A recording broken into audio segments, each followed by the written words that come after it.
All right, welcome back. Happy holidays, Merry Christmas, whatever you celebrate. I hope that you're having an opportunity to do it with your loved ones and having a good time. In the meantime, I've been having a good time with this Oath of Druids deck here. It's actually gotten quite a bit stronger than it was. The Oath of Druids deck was running into some issues with card selection, and it was being revealed when I was testing against aggressive decks. Um, it was running into an issue with the card selection in terms of what I was using to defend myself against them, and it was also an issue with it had the Bant version did not have enough artifact and enchantment removal to consistently solve problems in a timely fashion. Also, the deck just wasn't doing broken things. This is a vintage format where people are going to be playing cards like Black Lotus and Ancestral Recall. They all require points, but there are decks that run them, and if your opponent's going to be doing stuff like that, you got to be doing some pretty powerful stuff yourself. And this deck wasn't quite doing it. It wasn't doing enough of that often enough. So I'm going to. I'm sorry. I'm struggling with a little bit of a head cold here, but I'm going to try to spin you through some games that'll show how much better the deck is now. So I'm going to cover the key changes real quickly because, well, partly this cold is just making it impossible to do an in-depth deck tech, and also there's a chance that other changes will be forthcoming, and I want to do a deck tech when it feels really settled. I will say that right now it actually feels really settled, but I don't make that call until after I've got enough evidence to show that it's actually where it needs to be. So as of right now, what I have is about 12 hours of brutal testing that turned out to display this deck as in a really good place. Now multiply that times like weeks, and then I'll start to feel that it's where it needs to be. But I don't. I get like hunches pointing in a certain direction, which is where this is. I consider a hunch that kind of testing. What I want is weeks, if not months, of rigorous, putting it through its paces, and then to say, tune a card here, tune a card there. When we get to that point, then I'll say, okay, it's deck tech time. Why is this deck working? Kind of a deal. But I have a feeling this might be. I think it was a major step in the right direction, and this might be what we see when we get to that point. Something similar to this. So, without getting too deep into it, I do want to cover my point spread. I think that's very important, and a couple of changes that have improved the deck significantly. First of all, I went back to 5 colors. Um, It was just too weak without it. You need access to really Dak Faden, Ancient Grudge, and Ray. You need the flashback cards. The Quiet Spec package is very, very good. Um, Quiet Spec package can work with Deep Analysis, but I think Mystical Teachings is probably better. It's a little bit more of a tutor, but that means, of course, then you're on the black side as well. But anyway, it's a little bit more of a tutor um, because you can Mystical Teachings for Enlightened Tutor and Enlightened for Oath or Moat. But also, deep analysis, when your problem is that you're struggling against aggressive decks that are trying to deal a lot of damage to you, deep analysis is not so much the card that you want to be playing. Conspicuously absent is Cryptic Command. I really like the card and would like to play it, but I'm not sure that a 3 blue requirement is something that I can reasonably satisfy against super aggressive decks on time every time. I'm not going to get there when I need it. And so I ended up pulling it. Also because decks tend to attack your mana. They run often Strip Mine, Wasteland, Blood Moon, that kind of stuff, and triple blue then becomes extra hard to obtain. So I actually have Fire Ice instead. It's good against the aggressive decks. It's a card that lets you cheat Winter Orb, and it's good against control because you can ice mana that they're leaving untapped for counter magic. So it's just a good card. But there's a tiny little bit of burn in here, and Fire Ice going along with that gives me a total of 8 to the face that I can do. And that's not too shabby, not counting like regrowth effects. And that's not too shabby, especially when I have Mystical Teachings in the deck where I can potentially go get one of my burn pieces to finish somebody off. Um, anyway, the land's a little bit different.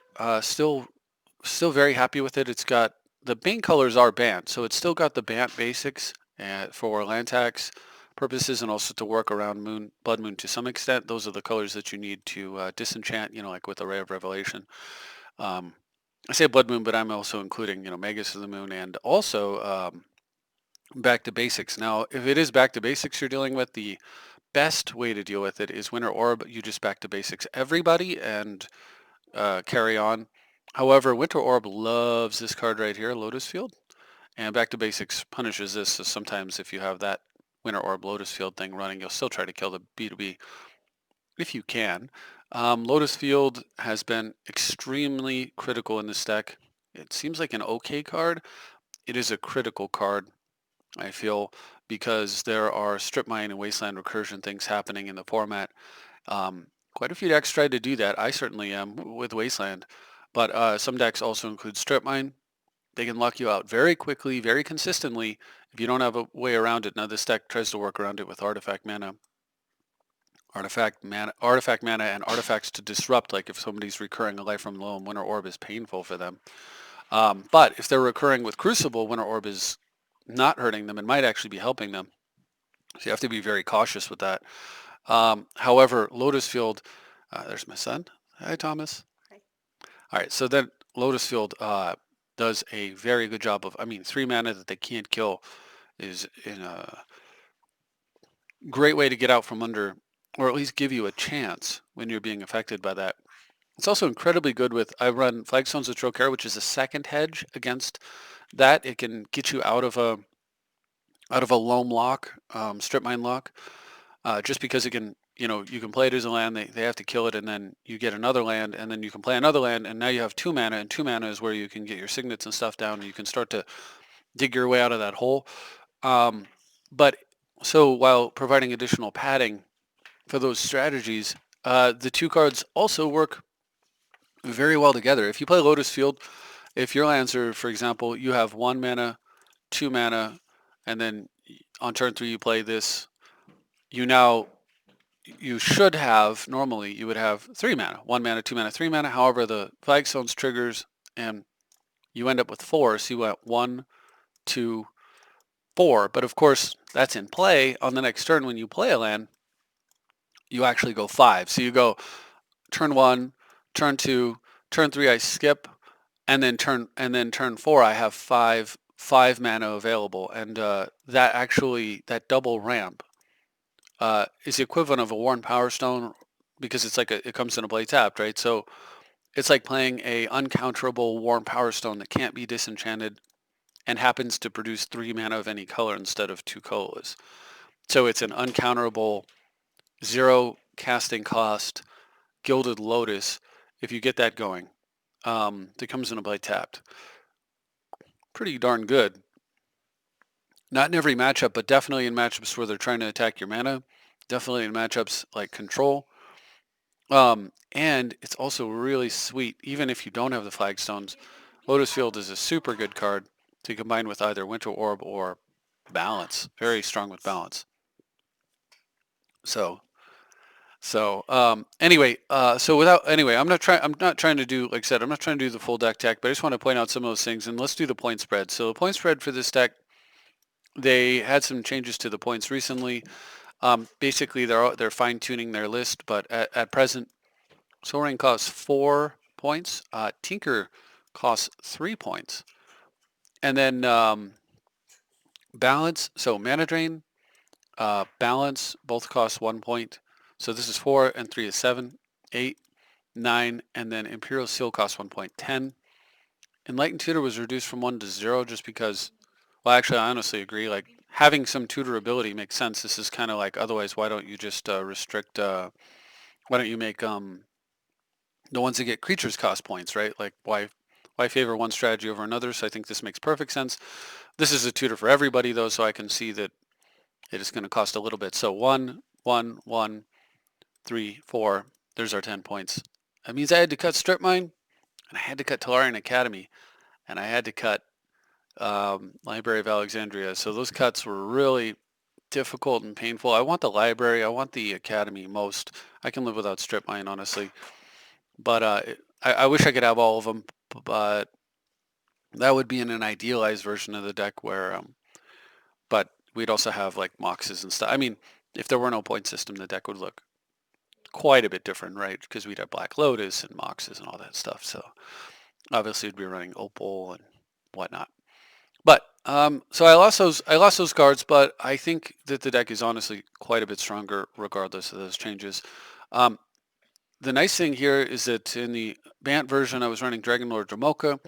He wasn't getting the job done, actually, and I've replaced him with Sphinx of the Steel Wind, who does get the job done. Like, and the job is when I put my big guy into play, I need to win this game against aggro. And Sphinx does that very well. But with Tinker in the deck, you can also tinker a Sphinx into play. Now, if it turns out you've drawn the Sphinx, or if the Sphinx has been dealt with in some fashion, you also have a secondary target in Batterskull. So you actually can stop aggro this way as well, for the most part. Um,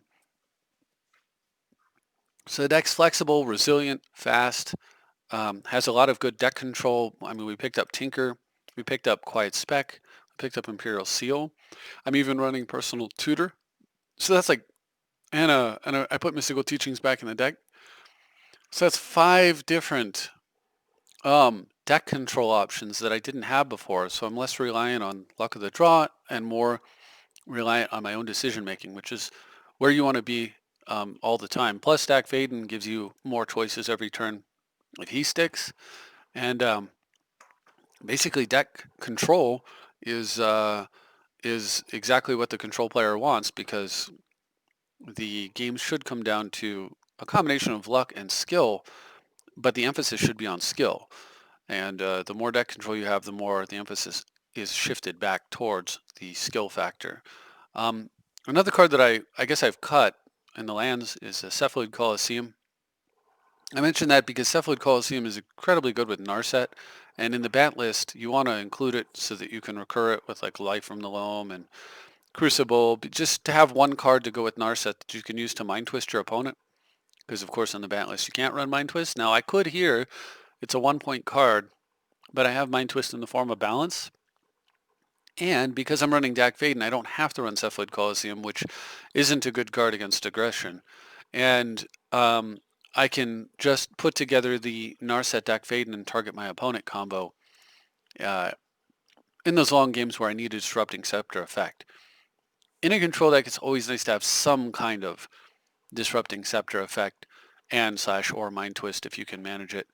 And again, my version of Mind Twist in this case is Balance, because good against aggression, and there's a theme here, but also simultaneously good against control. All right, so we're going to run through games now. That's enough. Without getting super techy, like card by card. That might come later, but like I said, I want to wait until I really have locked down the deck, and there's still plenty more testing to go. But I had a really good round recently, so I think you can see there's been a lot of testing going on lately with this deck. And what I want to highlight is the 20th. So on the 20th, so I was averaging about uh, 2 wins for every loss in matches, maybe a little lower. So I was getting around like 60% win rate, which is not great. Maybe 2/3 at tops, right? 66%.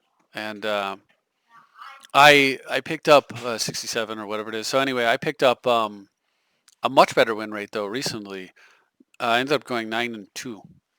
So we're closing, and if you actually count the games, it ends up being something like I won 75% of my games, and I won something like um, almost, well, it's over 80% of my matches. And so I guess in one of the matches I went 0-2, but for the rest, it did very well. So we're going to run through those games. Um, One of the things I got to skip here is I'm going to skip. There were actually a couple of games so I played vintage, like real vintage. Like my opponent has Ancestral and Black Lotus and all that good stuff. I played it with this deck, and I won actually, which was pretty funny, 2-0. And my opponent, of course, sideboarded in stuff and everything. Um, so I'll probably tack that on to the end. But that was fun and silly, but it's kind of because I couldn't find an opponent for Canadian Highlander. So I'll throw that on the end because I think you might find it interesting and cool. But that's not going to be the highlight. The highlight's going to be these games here against. So there's one against 5-color bad stuff, and then this is actually vintage here and vintage here, and then Jackie the Puppet games, and then Lowman 02 games. So sort of a good mix and a good demonstration. And some of these games, I got to tell you, some of these games are phenomenal. I think that you'll really enjoy how these turned out. Now, I know most of these I reviewed and we don't have bugs, but there may be one or two with bugs, and we'll just try to move through those if they come up. All right, so also not, oh, I keep trying to bring up the commander. So in the beginning, there were a few tweaks that the deck underwent early on, very early, and then after that, it settled into the list you saw. One of the tweaks, though, was that I originally was still using these pickup lands here, and I just get massively punished for using them. That would have been, so the green one was Lotus, the Lotus Veil, and the white one becomes, the blue-white pickup land becomes Flagstones. And so I would have actually mulliganed this hand, and probably should have. And as you can see, instead I keep, because I've got this pickup land, and I think I'll be okay. My opponent gets a wasteland, and the game's over. That's game one. Uh, Pretty stupid, and not a land I should be using. I was hoping that I could get away with it because they adjusted the point spread, and strip mines are even more costly. That's why part of the reason it ended up being cut from my deck. So I figure if there's less strip mines out there, but wasteland's going to be everywhere, and it's just too much of a risk, and it's unnecessary risk. So it's gone. All right. So we move into game two, but again, here I have another, Karoo. Um, well, we'll see how it goes. Opponent's got a Soul Ring, draws, kind of nasty. Um, if I can get some white mana into play, I'm probably all right. Thankfully, no land destruction right there. So, oh, and a talisman for me. I do get to clear out my opponent's untapped double blue representation over there. Opponent runs out Fact or Fiction. I split lots of mana or action cards. He takes the mana, which makes a lot of sense. And then I go ahead and get down Talisman Tax. Now I'm in good shape for the most part. Oh, look, there's that Wasteland again. Oh, man. Opponent goes and gets Daze, and I'm not in good shape because my opponent, I just gave him a bunch of mana, and my opponent has a Daze, and I'm super mana pinched. I can't even tutor for Soul Ring and play it because, it'll get dazed. So I play a land, and I have Deprive up, but it'll get dazed too. Like, basically, I have to work around a counterspell that I know my opponent has now. And it's going to be a real challenge. And my opponent puts extra mana back into play, and I'm just sitting here like, I don't know what I'm going to do here, but I'm going to try to get some mana going. So I go for Soul Ring. Does it stick? Because that'd be a tremendous help. Nope, Soul Ring gets Force of Willed with Muddle the Mixture, so um, I'm kind of stuck again. I can't deprive back because it'll get dazed. Opponent cheats another land into play and another land into play. Gets his Orchard, so runs out of Detention Sphere, takes out even more mana. I mean, look at this. I'm stuck on 2 lands against 2, 3, 4, 5, 6, 7, 8, 9. 2 to 9. But here's the thing. He revealed the secret to me. He says, look familiar, and I realized what was going on. He's playing my list, the Bant list. And like I said, the Bant list has a weakness. And the weakness is artifacts and enchantments. Detention Sphere there, that's one of the only solutions that it has. Opponent finally throws away Daze and goes for Winter Orb. Probably feels pretty good about his board position, and I would too. But he's down to only 1 card in hand, and I don't actually have the artifact and enchantment weakness in this version of the deck to the extent that that deck does. So I'm just going to play it safe here, take my time. Opponents might be winning on the board, but is not winning in hand, and so, with that, I do have an opportunity here to eventually claw my way out of this hole. All right, I'm going to go for this Chromatic Lantern. I know Daze is gone because he threw it away to his Cephalid Colosseum to improve his hand. So I actually don't know the contents of my opponent's hand, but it does mean that I might be able to actually land a Deprive if I need to. And the other thing I know is that my opponent's really short on blue mana. All right, opponent goes for a Bant Charm on my Lantern, giving me a Spirit. There's no Oath in play yet. All right, and I'm just going to play Mystic Sanctuary and pick up an Enlightened Tutor there and go for a Thran Dynamo. But I'm real worried that one's going to show up. So I actually got that Enlightened Tutor in anticipation of that, and sure enough, Oath of Druids comes down, and I am a turn away from doing anything about it. So I draw with the Enlightened Tutor and pass. Opponent gets to Oath, but remember, choice of creatures, so the original list had this creature. So this creature was supposed to be better against control, and it certainly is. It's better than Sphinx against control in the sense that it shuts down all my opponent's instants and sorcerers cannot be countered now. So my Deprive, I can target like Planeswalker or something, but my opponent counters back, I'll lose that war, and I can't counter anything along the lines of direct damage. You know, I mean, I can't counter, Fact or Fiction or anything along those lines. So anyway, this is an insanely I am super losing this game, but I do have Thran Dynamo and I do have Enlightened Tutor. So I ET during upkeep. I get Expedition Map. I send in, please block. Doesn't block. And he failed to untap his Orchard last turn, which was a big mistake. So I Expedition Map and it lands and I go get Orchard. And he doesn't untap Orchard once again. This is what you call inexperience coming into play here. So I'm going to create a Spirit. The only land I'm ever going to untap in an Oath on Oath match is Forbidden Orchard if it's not untapped, right? All right, and then I tap for mana and go to Ray this thing, something my opponent doesn't normally have to deal with because I actually got to Oath thanks to my Orchard and got an Imperial Archangel out. So I tried to get some mana there. My opponent actually counters that, and because he counters that, I slam Jace. And suddenly, my opponent's low on mana. I'm working around the Wind Orb reasonably well, and he's losing the Oath War too. Anyway, he runs out Loam though, and he gets Tolarian Academy and Wasteland, and suddenly my opponent's ahead on. I don't have Academy, right? So suddenly my opponent's going to be ahead on mana. Wasteland's my Orchard, so he's ahead on Orchard too. But I draw into some more mana, and I have a Life from the Loam, so I can get Talisman down, and boom, Orchard once again. And I get to disenchant. I get to Ancient Grudge my opponent's mana source, and I'm going to flash it back and kill more mana because that deck, again, weak on artifacts and enchantments. So while he's an Academy that's producing 2 mana for the turn, it's not great because it's not going to be enough, right? And as I kill these artifacts and enchantments, it's going to go even further. I actually wasteland the Academy and don't bother with this Forbidden Orchard and then destroy his artifact. And now he's just stuck. Excuse me. I get to Oath into my Sphinx, which is going to be able to, the Angel can't, and the Sphinx to get, the Angel wants to sit back because she wants to protect Jace, so she can't afford to attack. But with Jace and Sphinx, or with the Angel and Sphinx, I can actually attack for 11.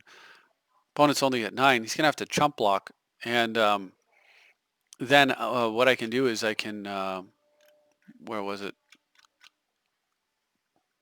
Oh, well, I can produce another creature for the Spirit. And my opponent ends up having to, like, he can get his own Angel out, but the 2 creatures, if they just have an Angel and you have both creatures out, the Angel will die continuously. So the opponent's going to be in a situation where he's got to chump block over and over and over. And I'm just going to continue to Jace and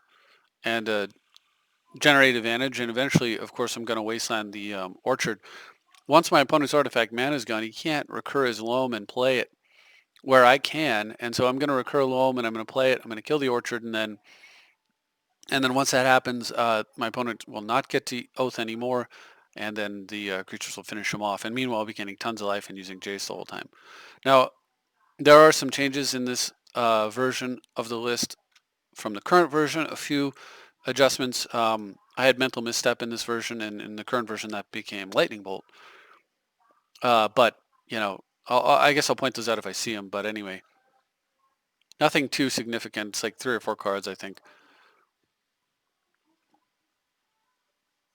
All right, this is a reasonable hand. It has a way to draw extra cards. It has early counter magic, and it has some ramp. So it's not great to draw the Sphinx, but it's okay.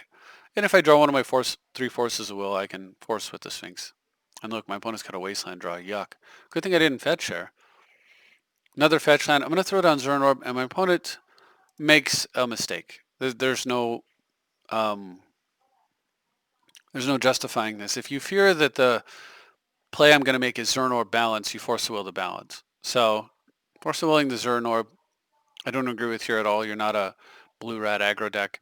Um, and then he force the willed with a counterbalance, which also was a gift because I mean, one of the best cards my opponent can have counters is force of will, and one of the best um, on-board threats that'll just create a massive headache for me is counterbalance, and both of them just left, and I traded Zerno for it, which heck yeah, I'm not sure what that was really going on there. And now I noticed my opponent missed a land drop, so he might have done that. I'm going to pause for a sec. He might have done that because he was anticipating overdrawing and then having to discard, and he just wanted to use his cards for value. I don't agree with that there. There has to be something worse that he could discard. Anyway, so at the end of my opponent's turn, I go for the tithe trick. I fetch a land and get a plains, and then I fetch and I tithe with just one land in play. My opponent has a fetch land and a wasteland of his own, so he's trying to work around. He doesn't want me to get two lands, right? So the problem is there's no way to do it. He was testing it out. I've tested it in the past, and you can logic your way through it. There's no way to do this. If my opponent wastelands, if he wastelands himself, so if he targets his own wasteland, or he like targets his fetch land and then sacks the fetch in response, then yes, I won't get two lands, but he'll be sacrificing his own land. So essentially, tithe is go get a plains, destroy one of your opponent's lands. That's clearly not a play he wants to make. So really what it comes down to, except in some really extreme circumstance, like maybe if I have scroll rack and we're waiting it late in the game and none of the extra mana matters, and then maybe you make that play. But from this position early in the game, you absolutely do not want to be destroying, sinkholing yourself, right? So instead, he's going to wasteland this. The problem is, so I have more lands than him, but you see where it's on the stack? The wasteland has to resolve, then his fetch resolves, then my tithe resolves. And so when you actually see what happens as we step forward, the wasteland resolves, then the fetch resolves, then the tithe resolves, and then my fetch resolves. And so I still end up with two lands. And then he says, oh, I guess he said something about like he wasn't sure if he could make it work, and I said, no, you can't. There isn't a way to do it that's realistic, like that doesn't involve killing your own stuff or fetching and failing to find something like that. And none of that is good. Anyway, my draw was pretty good and has become very, very good. Meanwhile, my opponent's struggling on mana, so this is going to be hard for my opponent to recover from. One of the recovery tools he could potentially use is balance, but balance is a lot worse when I've got Soul Ring and Grim Monolith over here. Now I've got Sterling Grove up, so and he goes for an Oko. I daze it, and he misdirects the daze. So he actually had two Force of Will effects, and maybe that's the reason he aggressively forced, but not a good reason, but it could explain it. Now this version does not have so Sterling Grove previously had an Oblivion Ring effect that it could go get, the blue-white one, Detention Sphere, and this version does not have that. So I cannot like sack the Grove and go get Detention Sphere and deal with Oko that way, but I'm holding Sphinx, and Sphinx is pro-green, so there's a good chance that I may have dealt, my opponent's down to only two cards in hand, I may have dealt with Oko in a roundabout way here, and we'll see. Opponent ramps out, makes some food, and yeah, we're going to beat on that Oko. As you can see, I'm still using the pickup lands because this is the same match. I haven't fixed that yet. But here it's good. Anyway, opponent's looking for a solution. No cards in hand. And another tip is if you get to one card in hand and you're playing control, most of the time you should just hold that card. Never play your last land because you can always draw a spell, play the land, play the spell if you need to. If you draw a land, you play the land, and you can play one of the two cards, and then the opponent doesn't really know what did you draw. But if you empty your hand and you draw and play a land, like you're giving away a ton of information. Anyway, I end up, my opponent kills my Soul Ring essentially with Oko, uh, probably hoping to get balance. That way the balance is actually good. It would balance away Soul Ring and Sphinx. And of course it cuts me off with 3 mana. Um, but it does allow me to attack and kill Oko with the Soul Ring and then attack my opponent's face with the Sphinx. So he's under a lot of pressure here. And then I end up going for a Deprive, or excuse me, a Tezzeret play. Is it me? No. Yeah. So I go for a Tezzeret. My opponent tries to deprive it. I deprive back. And the only card left in his hand is the land that he picked up. And of course I picked up a land to play to my deprive. At that point, Tezzeret's resolving. Gonna slam Winter Orb, most likely. And then even if my opponent balances, he's balancing with an active Tezzeret into play and a Winter Orb. And that's not going to work out either. So at that point, he just concedes, and I think that was fine. There's no out really where that works. So that was games, the first 3 games against 5-color bad stuff. So I adjust the deck list. Then I've got this game against Simsi, the set. This is a real vintage set, and actually, I was 2-0. I went 1-0, and in the second one, I made the game-winning play, but it was Tinker, and I instead of clicking on Sphinx, I clicked on Soul Ring. So instead of getting a Sphinx that kills my opponent, I get Soul Ring, which kills me, because my opponent has like an active Tarmogoyf out. And then in game 3 I lose. I'm just salty and I lose. But I'll show you those games actually at the end. But that's real vintage, and this true vintage, and this 5H1N is also true vintage. So I'll show you those 2 at the end. But Jackie the Puppet here. So now this is going to be even more difficult, but the deck list is closer to what it actually is.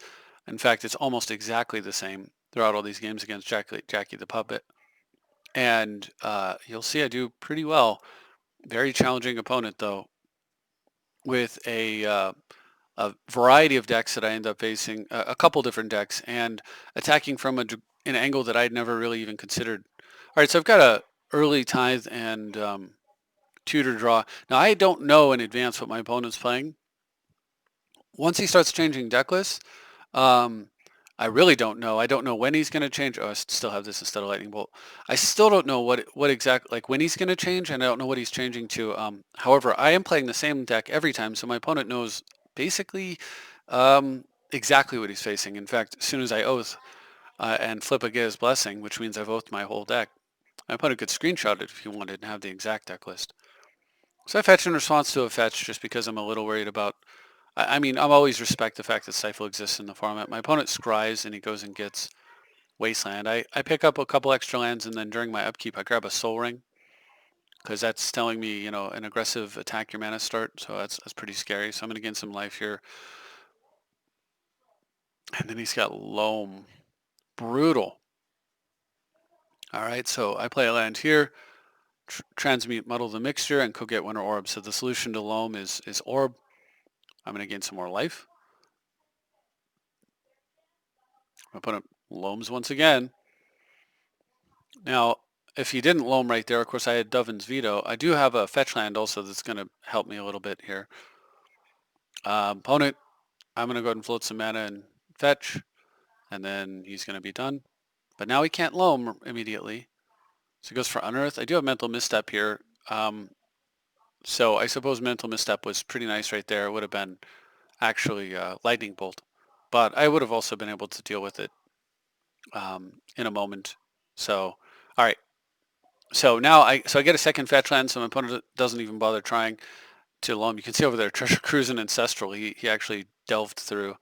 And I get to Teferi down, and rather than tucking the Rat, I'm just going to plus up Teferi and untap 2 lands and sit on Dovin's Veto. I mean, the 1/1 can attack Teferi all day long, and if my opponent discards to Pack Rat, then of course I can tuck, and it would take 3 of my opponent's mana to do it under Winter Orb. And see, you can see now how Winter Orb is just taking over the game, despite the fact that my opponent has turn 2 Wasteland Life from the Loam combo going.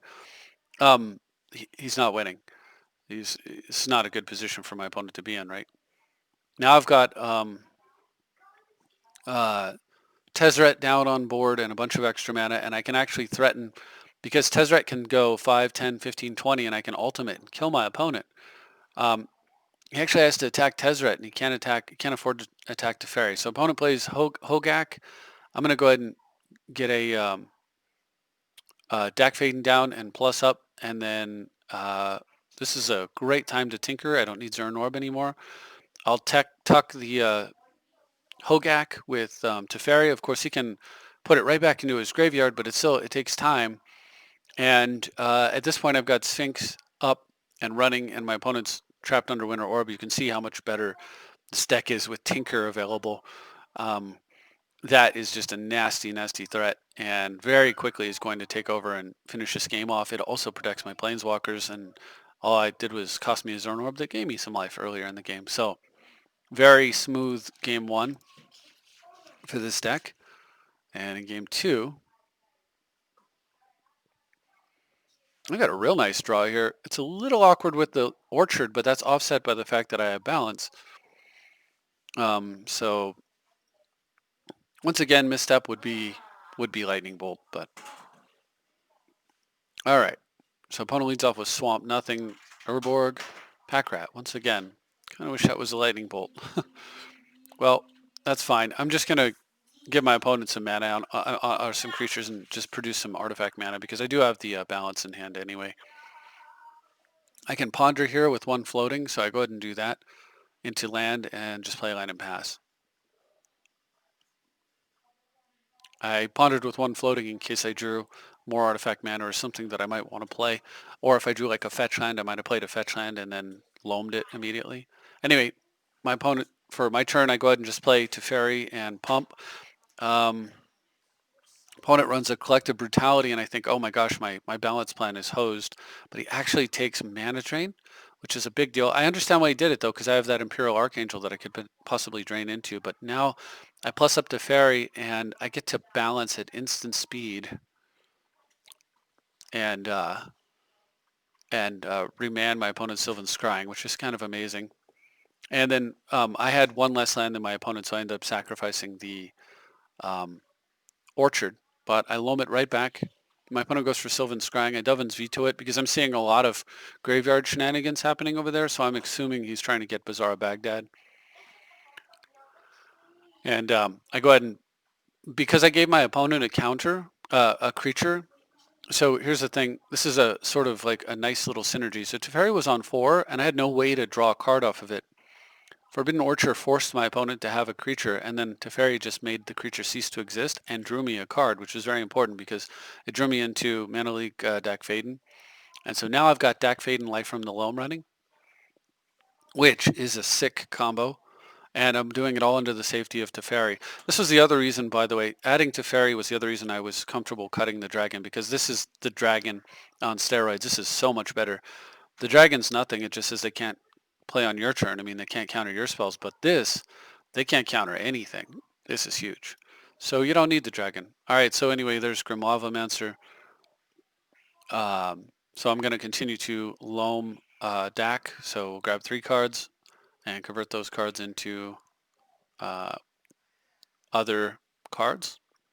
Vindicate the creature who's threatening my planeswalkers and be done.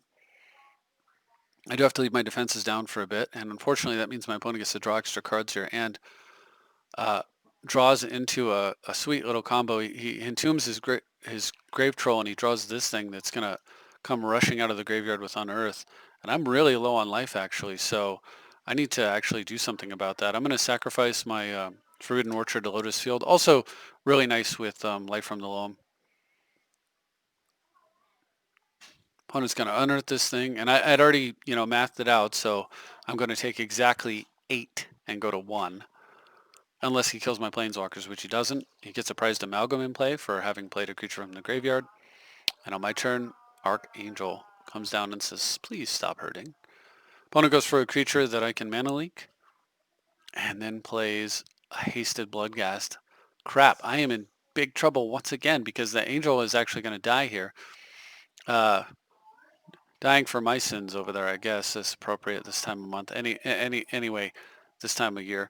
No, it's maybe a tacky joke, but basically dying for my mistakes or whatever you want to look at it. In this case, to protect my face. So what I ended up doing, though, is I loamed through a sanctuary. I loamed because I had to find a solution to this problem, and Dak Faden would it'd give me the most cards to look at, and I had a lot of mana to work with. So I loam through a Sanctuary. So I'm able to actually loam up the Sanctuary, play the Sanctuary to get balance, and then DAC into the balance. And with that, I get to plus up to Fairy and pass and wait for my opponent to declare his attack step. So he goes for a Wrenn and 6 here, which I force a negation and attacks, and there's the attack step. Okay, balance during your combat phase. Isn't that great? And I don't lose a single land because I have Lotus Field, and it unbalanced the balance. In fact, I lose nothing. My opponent had exactly one card in hand. So anyway, and with that, I've got triple planeswalkers, and I'm at 1 life, but I have Zern Orb in play, and things are looking just fine at this point. So we're going to start some just ridiculous, yeah, Winter Orb block, bounces guy, Sveen's a bunch of stuff into play, get Narset lock, pick up a counter spell, start Wasteland Recursion under Winter Orb, still gain a life even because I mean whatever, right? Like if you want to see how the deck works when it's taking over the game, then you're seeing it now. But basically, this game is over. We're just going through the motions here. I've got Grudge and Ray now available.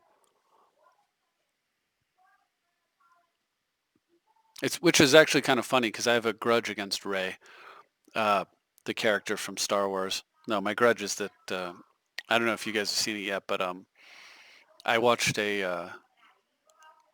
let's say a freely available version and not happy, but I don't want to influence anybody if you did like it or haven't seen it, so I won't talk about it. But I wasn't.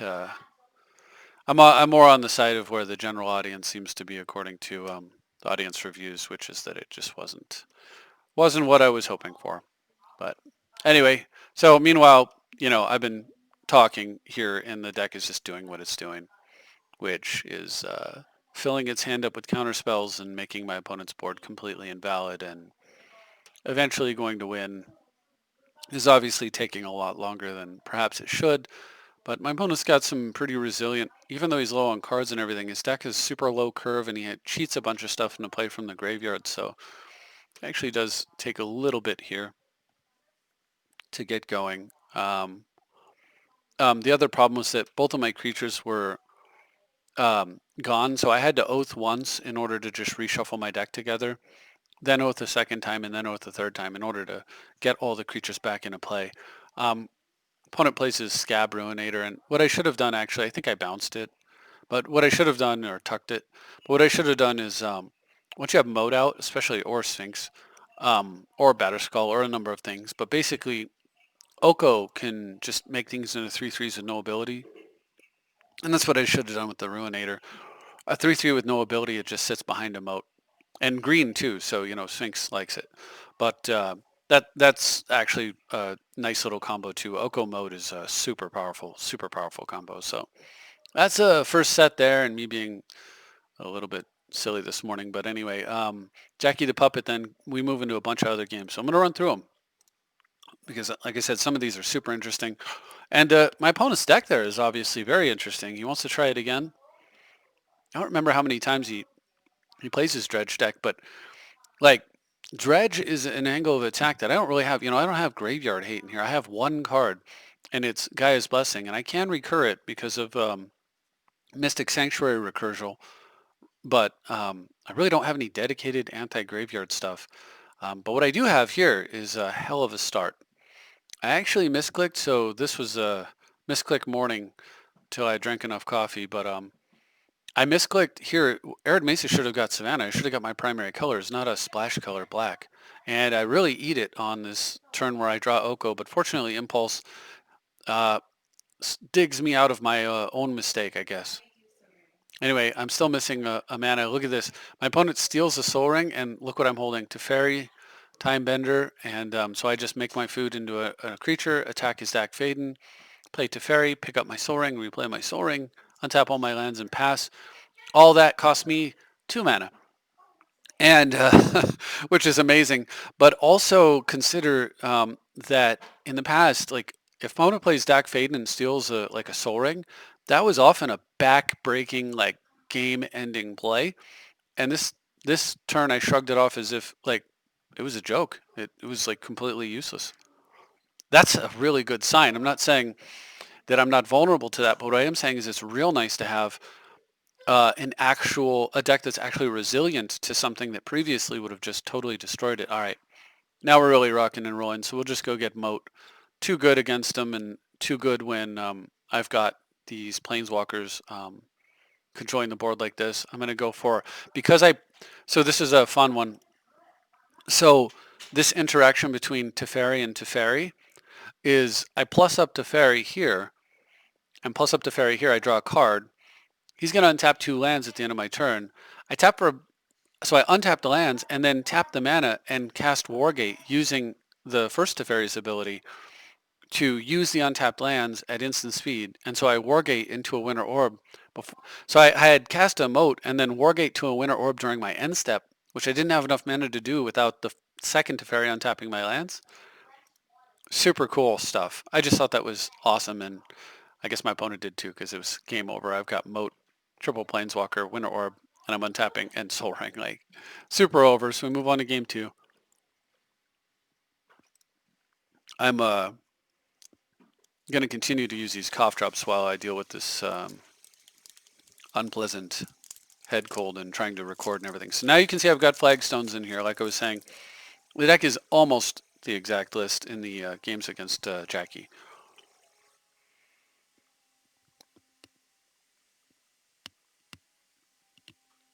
Oh man, opponent walks a crop rotation right into a daze. Very nice start. Too juicy of a target for me to resist. So, and of course, if he's going to get Bazaar of Baghdad, that's extremely good to be able to stop that. And I assume that that's exactly what he's going to get. It sets me back a little bit in tempo, but not too bad. Also, there is a sort of nominal combo with Balance and Flagstones. It's kind of nice. It combos with both Flagstones and the other land, the one that the Lotus Field, because the Lotus Field gives you less lands, so your balance hurts your opponent more. The Flagstones rewards you if your opponent has more lands than you, because you end up having to sacrifice land and you just sacrifice the Flagstones. It's not too bad. Anyway, that's not where we're at now. So for now, I'm going to get as many islands as possible in the face of that wasteland and then play this Vedalken Shackles. And this way, if he wastes me down to enough islands to be fine. All right. Opponent does wasteland, takes out my green, which was 100% correct. Red and black are the splash colors. Hits me for some more, and I got flagstones down. I personal tutor. Can you guess what I fetched? Well, first things first, I'm going to take this. I would like to copy the artifact this, but we'll get around to it. And I'm going to go ahead and make a trade here. Even though I realize it allows my opponent to dredge, I can't keep getting beat down. Well, the card I got was Wargate. Why did I get Wargate? Well, because I can then Wargate into this lovely card. And I'm actually only 2 mana away from hardcasting that Sphinx. And that's a game-winning play. So I could copy the Shackles, which is a play that gets me to a state where I might be able to win the game. But hardcasting the Sphinx gets me to a state where I will win the game. So that's what I'm going for. All right. And I decide I was going to copy the Soaring, but when I draw an extra mana, I decide, okay, you know what? I'm going to get this Shackles down. Also, my opponent played Recurring Nightmare, and I'm trying to keep him from having creatures that he can... He doesn't have any good targets yet, but when he has a good target, I don't want creatures in play on his side of the board. So I'm going to give my opponent a 1/1, and in exchange, I'm going to get a 6/6 flying for Striking Vigilance, Lifelink, Protection from red and from green. Seems like a fair deal. That's a deal that you make in this deck quite often, as a matter of fact. I draw Gaia's Blessing, which is huge. Opponent's got Bridge from below over there. I was thinking that if I killed one of his creatures that I controlled, that the Bridge would exile itself. However, it doesn't work that way. So actually, even killing my own token doesn't get rid of it. So when he kills his creature there, I'm a little surprised when he gets a token, but he knows his deck better than I do. Anyway, in the meantime, I'm going to go ahead and just get rid of that Bridge from below, and then I fetch myself a Ray of Revelation. And so the reason I do this is There's no targets for Recurring Nightmare, but Recurring Nightmare actually has to be used at sorcery speed. So if my opponent puts something in the graveyard, like with Dredge, for example, it still be his draw phase, and then I can Ray of Revelation this. And if he puts something in his graveyard any other way, or casts a card, let's say my opponent casts Entomb, in response to the Entomb, before it resolves, you have to do it before it resolves, I'll just Ray the Nightmare off the board. And the Nightmare is really my opponent's last best hope to recover this game, to get something that will deal with the Sphinx. So when I go and get the Ray, he just draws, looks at his hand, and says, nah. And so we move on to the next game, or the next set. So that was set 2, set 3. And what was neat about that is I never even actually had to balance that game. Speaking of balance, here we are. Opponent mulligans to 5. The other thing about balance that I love, though, is that balance, land tax, cards like that, what you want are ways to make it so that if your opponent, I play blue here only because like it makes it weak to wasteland and I don't need it necessarily, but if I get a second blue, I'd have counterspell up on turn 2, so that's why I run it out. When it plays a gamble, gets a Golgari Thug in the graveyard, has a Nimble Mongoose and a Smuggler's Copter, so I'm wondering if it's the same deck until I see the Golgari Thug and this big dredge that's going on over there. So I'm trying to like eyeball my opponent's graveyard, and I've got to deal with the board, and all around this is looking pretty bad. I set on a counterspell here, and I'm like, please don't make me regret not playing Wargate here, and turns out I don't, because that thing is incredibly powerful. Draw 2 cards and then discard, and so with Dredge, it's just an absolute engine. So fortunately, I take care of that and run out a Jace in this case and plus it up on myself and decide that Batterskull's too slow, and I put Batterskull to the bottom of my library. So my opponent is dredging and runs out Golgari Thug. Well, Batterskull, I guess it's not slow exactly. It really wouldn't do a lot of good here. I'm getting hit with a Copter, but it would force me to tap out, and my opponent's graveyard's getting so scary. What I really want to do is deal with. I'm still trying to balance, right? So what I'm hoping to do is Wargate into a Zern Orb and then balance. Meanwhile, my opponent's got Bizarre Loam running. So that's kind of the equivalent of Dak Fade and Loam, just way ahead. And now look at this. So in order to do everything I want to do, next turn, I need 7 mana in play. And I only had 1, 2, 3, 4, 5 mana in play. So I Wargate for 0, but one of the lands is Flagstones, and I mentioned this combo before. So I fetch, and I get 1 extra land into play. So 3, 4, 5, 6, 7. So I went from 5 lands. A Wargate for 0 takes me to 7 lands, and 7 mana, and lowers my land count, so the bounce is going to hurt my opponent a little bit more, which is cool. All right, so I've got 7 mana. How do I win this game? Well, or try to win this game. Well, I regrowth Wargate for 0. Once again, go get Zern or balance, sack. Well, before the balance happens, I sack, balance. And now I have just Lotus Field. My opponent's going to get to keep their Bazaar, but it's a Bazaar against Lotus, a Black Lotus every turn. So we'll see who wins that. And if this was a vintage, like a true vintage Dredge deck, then Bazaar would win it easily, but I'd already be dead. However, this Dredge deck does, because it's not just endless Narcomoebas and stuff, does require my opponent to, it does require my opponent, okay, we're going to bug, this is a bug game.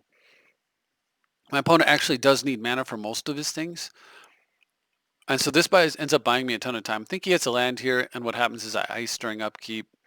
I hit a land, then I get to ferry down, then later I factor fiction, and then I take over. But unfortunately, this is actually a bug game. It's going to show me casting like, I think what does it do here? It shows like, yes, you saw the arrow triangle, right? I actually ice something there. Nothing actually happens, and we get we get errored out. But yeah, I quickly get down. I think what I ended up getting down was I ice the land, I draw a land, I play the land and I play Teferi, I plus it. Opponent does get something into play. On my turn, I minus it. I find a land and the other Teferi, and then uh, so now and then I'm untapping Lotus Field in a land, and I cast Factor Fiction, and then like he gives up. So all right, game two against the same deck. I've got a real nice draw here. Look at this. Beautiful draw, as long as I don't get too disrupted. Um, and I was thinking I'd go first turn Ponder to look for land, but because I have Oath of Druids in my hands, I'm not going to actually crack this and Ponder. Because if my opponent has a Wasteland, then I'm actually wasting time. I'm losing time on playing the Oath. And I just wanted to come down turn two. My opponent's got Smuggler's Copter, which is a frustrating card to face with Oath to some extent. If you have a way that, if he has a, because he can improve his hand and dig for exactly what he finds, which is removal for his creature. All right. And then it just sits there being a possible threat. So anyway, on my turn, I get a land and play Chromatic Lantern and Personal Tutor. So do you know what I go get? Would you have gotten Wargate?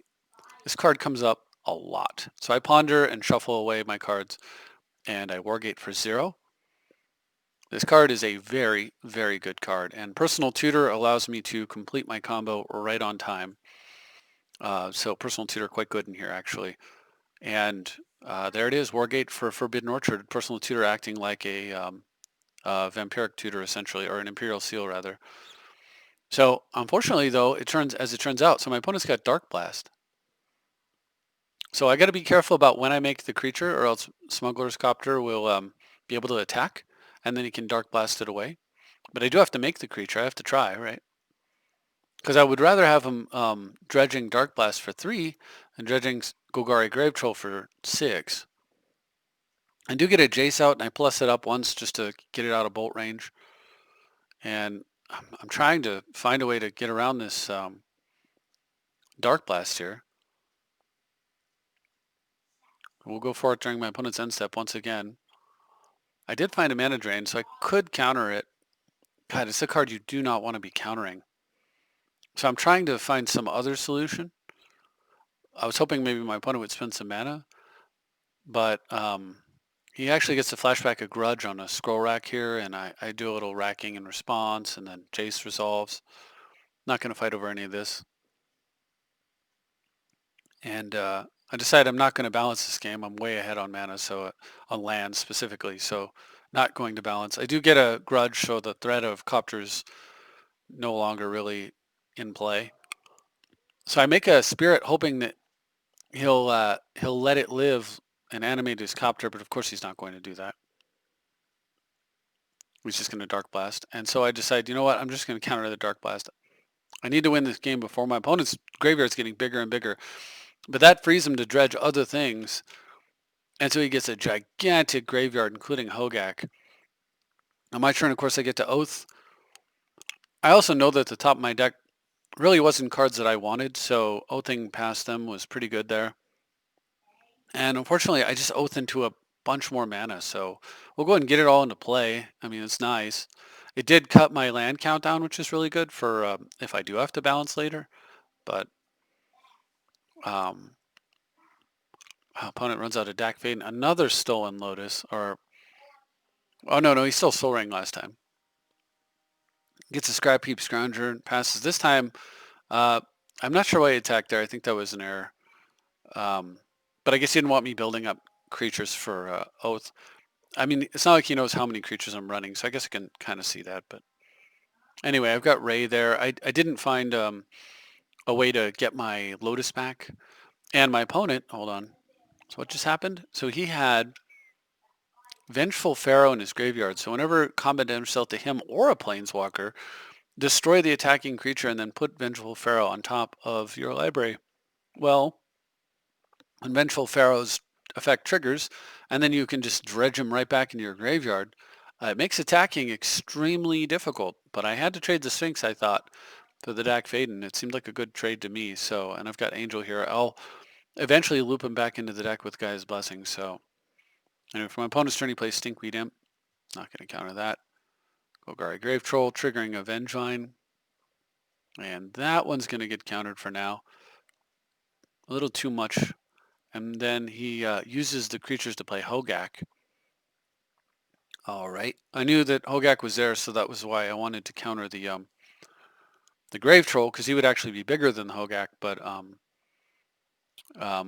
maybe I could have done it the other way around. But anyway, I'm hoping to bounce the Hogak. So, all right, Blessings going off. I do get the Grudge, of course. I get to grudge away the Lotus. And fortunately, I find myself Tezzeret here off of Jace. And now I get to play Winter Orb and pass. And unfortunately, I'm just in a situation where my opponent sends everything at Jace. Jace, because he wants it dead, and Angel will prevent him from killing me. He could have sent one creature at me, Hogak, just to make sure that that died, but then Jace might have actually lived, so. Alright, on my turn, I get to Oath into Sphinx again, and I don't hit Blessing, so this time I get to Sphinx, Oko, and Narset into play. I get to replay a Mystic Sanctuary, and then use that Narset to put the card that I wanted back into my hand, which was Regrowth. Because my opponent has Shenanigans, I have to force that with Force of Negation. Shenanigans is a pretty awesome card. It's destroy a target artifact with Dredge. What an amazing card for only 2 mana. So anyway, but I was able to hard cast Force of Negation, so that'll take that out forever. And with that, my opponent gives up. He's pretty low on life. The thing is, Oko, instead of bouncing or whatever Hogak, I'm able to just Oko it and turn it into a 3/3 green creature, which Sphinx will eat happily if he sends it in. And of course, if he replays it, I just Oath it back. I just Oko it back. So with that, the Sphinx of Steel Wind can first strike. So the Stinkweed Imp, who has Death Touch, essentially has Death Touch. I don't know why they put it this way. Deals combat damage to a creature, destroy a creature. It should just say Death Touch. Anyway, but it's effectively Death Touch, and it won't deal combat damage to the Sphinx, neither attacking nor blocking. If it did, then my opponent could attack for 1 and kill the Imperial Archangel, whether or not I blocked, because it'd be redirected. But since he can't get through the Sphinx, opponent just gives up there. All right, so pretty good stuff there. And we move into game set 4, and here Jackie the Puppet crushes me. Switches decks, which is totally fine, and actually ends up switching to a deck that my draw just does not line up well against whatsoever. So, of course, I'm thinking that I have no reason to assume there's a deck switch here. It doesn't really change the fact that I would keep this hand regardless, though.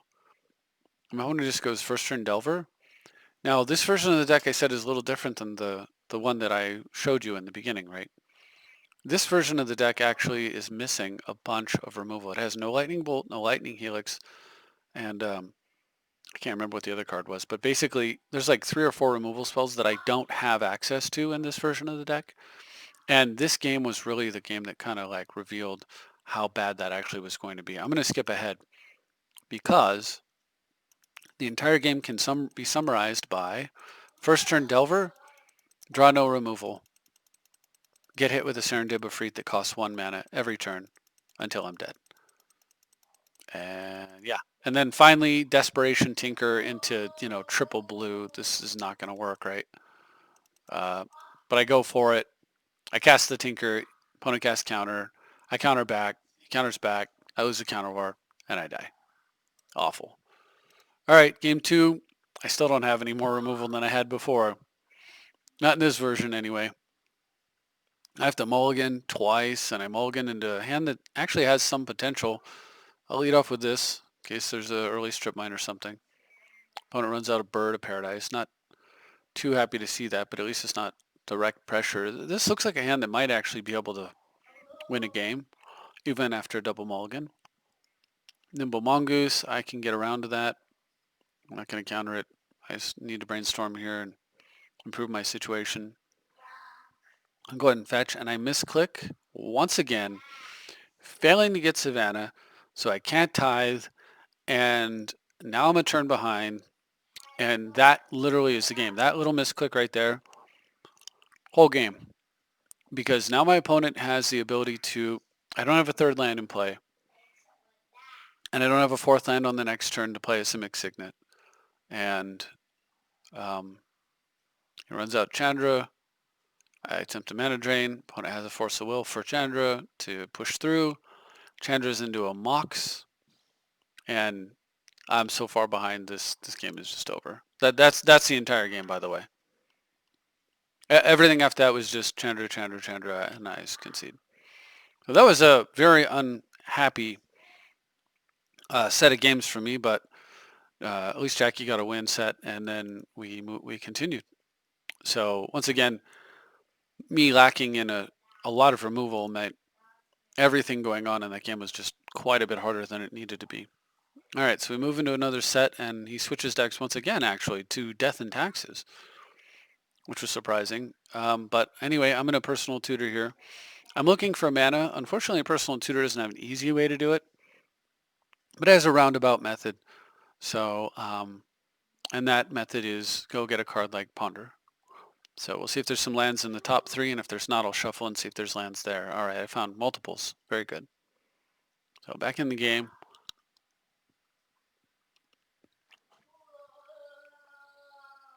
And I have a great hand with lots of ways to deal with that Aether Vial, as well as just the fact that I've got Tinker against an aggro deck is very strong. Opponent has a Vindicate, though, so I'm getting stalled out a good bit. I missed a land drop and, well, via days. So this is really slowing me down. So I'm actually going to run out the Talisman in anticipation, hopefully, of Tinkering, as opposed to killing Aether Vial there. Opponent leaves the Vial on 2 and has exactly 1 card in hand. And I'm like, okay, perfect. Now I can just Tinker. Should be totally safe, right? Tinker and Vial in response and Containment Priest. But guess what? If a non-token creature would enter the battlefield and it wasn't cast, exile it. So if I would have gone and got Sphinx, the Sphinx would have gone straight to exile. But he has to do that in response. Obviously, you can't wait for the Sphinx to come into play, and then Containment is too late. And because he has to do it in response, and I need to stop myself from getting beat down, and I have a second target, and it says non-token creature would enter the battlefield and it wasn't cast, I'm actually able to get Better Skull and put a token creature into play and shut down his whole offense, and now he's down to top decking. So he finds an answer right now, or I'm in this game. And he makes a mistake here, kind of ironic actually. So he had 9 permanents in play, so he did not have the City's Blessing. So he attacks with Skymarch Aspirant, and then he just wants to be tricky, I guess. And then vials in the Precinct Captain before I can block, which is his 10th card, which will give him the City's Blessing. This thing will then fly over Batterskull and hit me for 2. But what actually happens is Containment Priest says, hey, you're trying to put a non-token creature into play, and you didn't cast it. And it exiles it instead. So this is not a combo here. So I just gain 4 life for no reason and kill my opponent, and 2 of my bonus creatures die. And from there, Sterling Grove, attack. I go ahead and just trade off there because I'm fine with that. Containment Priest, of course, is going to stop both the Druids, theoretically. But in reality, so I draw just more removal. So a very silly game here at this point. Opponent plays a Soul Bond card. I'm going to go ahead and just kill this way because I'm worried about like Sword of Fire and Ice, or I don't know what. Abrupt Decay is pretty flexible, so I just decided to keep it. Run out with the Druids. Probably I didn't play this game as well as I should have, but it turns out not to matter. Neither did my opponent, but also I just had the nuts against him. Now I get to run out Oath. Go get my Sphinx. Play my Gilded Lotus from hand with Ray and Grudge up, so my opponent's not going to Sword of Fire and Ice me. That also means I can pick up Batterskull if I want. But I probably wouldn't because I don't need an extra token. What I actually would do is 3, 4, 5. Equip Batterskull and attack for 10. And then attack for 10 and kill him. So opponent just gives up right there. I thought that was like an awesome... I love the interaction with the Tinker there and how I was able to work around it with the Batterskull. It just made me feel great. All right. Check this game out. In my memory, it was more epic than that, but at the time it felt freaking awesome. I've got a heck of a draw against my opponent, minus mana, so we're just going to have to work on that a little bit. So I take a little damage here. I'm going to go ahead and I decide what I'm going to do is I'm actually going to try to get mana this way. We'll see if that works out for me, but opponent's down, had to mulligan. It's down to 2 cards in hand. Does have an Umezawa's Jitte and a lot of pressure going. But I do get some extra lands and, oh, Natural Oath of Druids, I win. I thought I was going to play an island there and then just, I don't know, personal tutor for balance or something. I don't know. I wasn't sure exactly what I was going to do. But nope, I get an Oath, and that's part of the reason he plays this deck. Oath and Tinker, right? Because you just want to occasionally, whoops, I win. So I Oath through Ancient Grudge. Grudge away is Jitte, which would have been the only real way you could get in this game. Play a land, and now I've got mana drain up with the Sphinx against opponent with 2 cards. Opponent runs out Thalia. I'm just going to drain it because I could use the mana right now, and chances that I get punished for wasting my counterspell on that it is a waste of a counterspell, but because it's specifically mana drain, I do it because I want the mana, and I can make this game even more impossible for my opponent to win. So I do so. Of course, I Oath into Angel, and I Sphinx, and get myself a second Sphinx and attack. And then I Ray of Revelation my Oath. So that way I've got the Angel and her 2 Sphinxes, and Ray of Revelation my own Oath, so my opponent doesn't even get the Oath into a solution here. And it's bad when when your opponent's playing Oath kills their own Oath. Of course, I knew that if my opponent did draw and do something crazy like land Wrath of God or whatever, then I had Sphinx and I could just go land, flashback to Sphinx, and put Oath right back into play along with a card of my choice, and at that point, game's over. I would actually have a 3rd island at that point, so I'd probably put Oath into play and Mystic Sanctuary, and then I'd put whatever I want to draw on top of my deck and take it from there. But obviously, this hand does not fear Wrath of God, right? So, all right. So moving on to the next set. Opponent does get a win here. I don't remember what he's playing for this round. We'll see in a moment.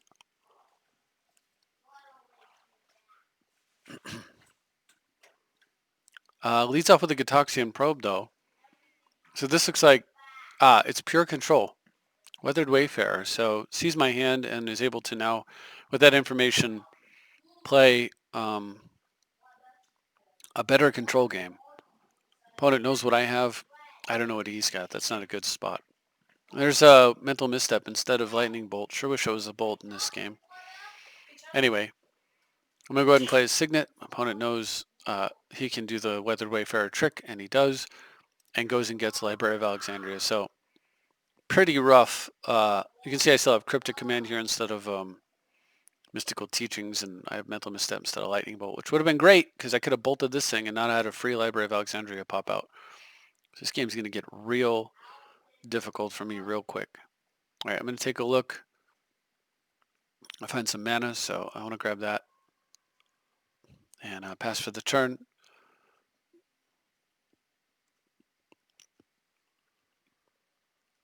All right, so for my opponent's turn, he's going to draw to 6. Obviously play nothing because he wants to get his library running. I am, of course, hoping to find... I know that I've got a little bit of time because if my opponent runs out of counter right now, it's good for me because it keeps him off library for one more turn. I'm going to dig and dig. I'm trying to find Wasteland or something. I find nothing. Library active. Bad news. All right. So opponent's got a library running now and a Weathered Wayfarer threatening me. He does play a land, which I think is correct. You don't sit on Weathered Wayfarer when you've got library running. You just play the game. All right, so I draw, get a scrub land here. I think no, I didn't play a moat. I should have. There's no reason not to play a moat here, honestly. But it turns out to work in my favor. Opponent runs out Petty Theft, so I get to actually, again, this would have been Mystical Teachings and probably would have been better, but in this situation, I'm not unhappy that it's a Cryptic Command, so I go ahead and Cryptic into the Mana Lake that I was putting on top of my deck. Opponent plays Arch of Orazca, so another way to draw cards. So once he has 10 permanents, he can just start drawing 3 cards per turn. 2 cards per turn is enough to kill me, of course, but 3 is even worse. All right, so I get a Tezzeret, and I'm 1 mana short of playing it and protecting it, so I decide I'll just play the Moat instead. And the Moat actually draws out a mana drain. Well, I misdirect the mana drain with Mental Misstep because I feel like Mana Leak, if my opponent plays a Planeswalker, I need to have Mana Leak mana up. And my opponent sees that and does not take the bait. And I was hoping he'd run out like Jace or something. All right, so he gets a Sensei's Dividing Top, getting real close to 10 permanents over there. And I finally draw an Expedition map, so now I can deal with the Library of Alexandria at least. So I just go for it right away. It does die. We're good there. And opponent's down to decides to path his creature because it's basically useless against this deck after the first couple of turns, which makes sense, and is down to or up to rather 7 mana sources, and lots of it is blue, unfortunately. So it's going to be real hard. He's got 5 cards in hand, tons of mana. We're actually even on mana count, but he also has Castle Ventress and Sensei's Divining Top. I only have Sensei's Divining Top. So I'm down 2 cards and really low on card selection, and that Arch of Orazca is a threat. 3, 4, 5, 6, 7, 8 permanents now. 9 permanents. All right, so I'll float some mana so that I have 2 blue floating when I take a look. I like what I see though, so I take the Force of Negation.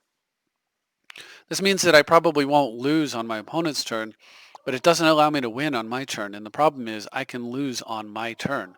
And the way that I lose on my turn is my opponent gets the City's Blessing and just starts using Arch of Orazca over and over. Or, I didn't anticipate this, he tutors for Entreat the Angels and goes for a Giant Entreat. So I'm going to Mana Leak this, of course. It does make my Mana Leak good, so that's something. And it didn't Ventress that turn, and it got another card out of his hand. I did 2 for 1 him on that. All right, so there's the top. We'll play the Sensei's Divining Top, I think. No, I'm not going. Yeah, I am going for top. I'm just floating it through a Signet so I can do this. I am really going to need to get this Tezzeret going, but I'm still hoping my opponent makes a play on my turn. And, I mean on his turn. Instead, he uses Mystic Sanctuary and Sensei's Divining Top to get Entreat. And runs out Entreat once again. So I sack blue to Delta and I Sensei's Divining Top to see what my options are. See a Force of Will and decide, okay, I'm going to go ahead and actually hardcast Force of Negation now. Opponent tries to Archmage's Charm it, and I have a Deprive. And there's a Force of Will on top of my deck, so I can tap my top and draw the Force of Will and force with Tez if I have to. But Tezzeret's kind of how I'm planning to win the game because I need to get a Winter Orb going. All right, so I know there's a Dak Faden on top of my deck as well. So I'm actually going to test and see if I think that my opponent has a counterspell. Oh, there's a Narset, right. So I'm going to run out Narset as a bait card because Narset's really good and could win a game, but Tezzeret will win a game. Opponent taps like they got something, and then I realize that, you know what, they're probably just going to use Castle Ventress. This is going to stick. So it sticks. I take Dak Faden because Dak Faden Narset's gross, and I just plus and target my opponent. And what's really amazing about this, so you notice the Moat was pinning down his Timely Reinforcements and his Mentor. What's really amazing about this combo that's good for me is that he would prefer to use Castle. If he gets the Blessing, he wants to use this on my turn to draw a card. But if he draws a card with that, then when I Dak Faden him, he'll draw 0 cards and discard 2. If he doesn't use it on my turn, I hit him with Dak, he draws 1 and discards 2. And then if he uses it in end of my turn, he draws 0. So this combo completely shuts this thing off as a threat, giving me time to put together the Force of Will Tezzeret stuff that I want to do. And So now my opponent's actually got to dig for he's got to dig for a way to pressure my planeswalkers without and get through the moat. And that's one thing. I mean, there is a Cephalid Coliseum, but the blue-white does struggle with planeswalkers to some extent, especially against another deck with blue. And here I am attacking my opponent's weak spot, basically, which is what this deck tries to do always. So I'm going to Dack Fade and Narset my opponent once again. First, let's grab my stuff, and then, yeah, Dack Fade, and he gets to draw one and discard two. And again, my opponent has the City's Blessing now. He opts in response, but now he draws 0 and discards 2. Instead, he tries a Cryptic Command to bounce my Narset. So he opted into the Cryptic, which I think is amazing. But I impulse into a Quiet Spec and force the card with my card I spec for. And because my opponent has spent 1,000,000 mana, I'm going to run out Tezzeret here and slam the final ka-chink. Put the final, slam the jail cell closed, right? And my basically Tezzeret comes down and says, destroy this land, this land, this land, this land, this land, this land, this land. Boom, Winter Orb. And then at that point, my opponent gives up because, well, the game's over. Because what's going to happen is he's going to draw. If it's a land, he plays it, whatever. But if it's non-land, Dack Fade and Narset's going to take it out of his hand. And he won't have the mana to play it most of the time. And then, of course, I'll just continue to pull ahead further and further. And so that's it. So very good. A very good game. I think that was game 1. Was it? Yeah, it was game 1 because my opponent changed decks. So in game 2, things don't go so well for me. I mulligan and I take a very greedy keep. This is very, very greedy. I'm going to actually save us some time here. So skip ahead, skip ahead, skip ahead. Don't draw a land. Don't draw a land. Don't draw a land. Okay, you get how this is going. I finally draw a land, and then my opponent counterspells my land tax, and I concede. He counters my land tax, and or bounces it or destroys it, something, and I force a will, and then he has another solution to it, and the game's over. All right, game 3. So stupid greedy keep cost me game 2. I'm gonna sip some coffee.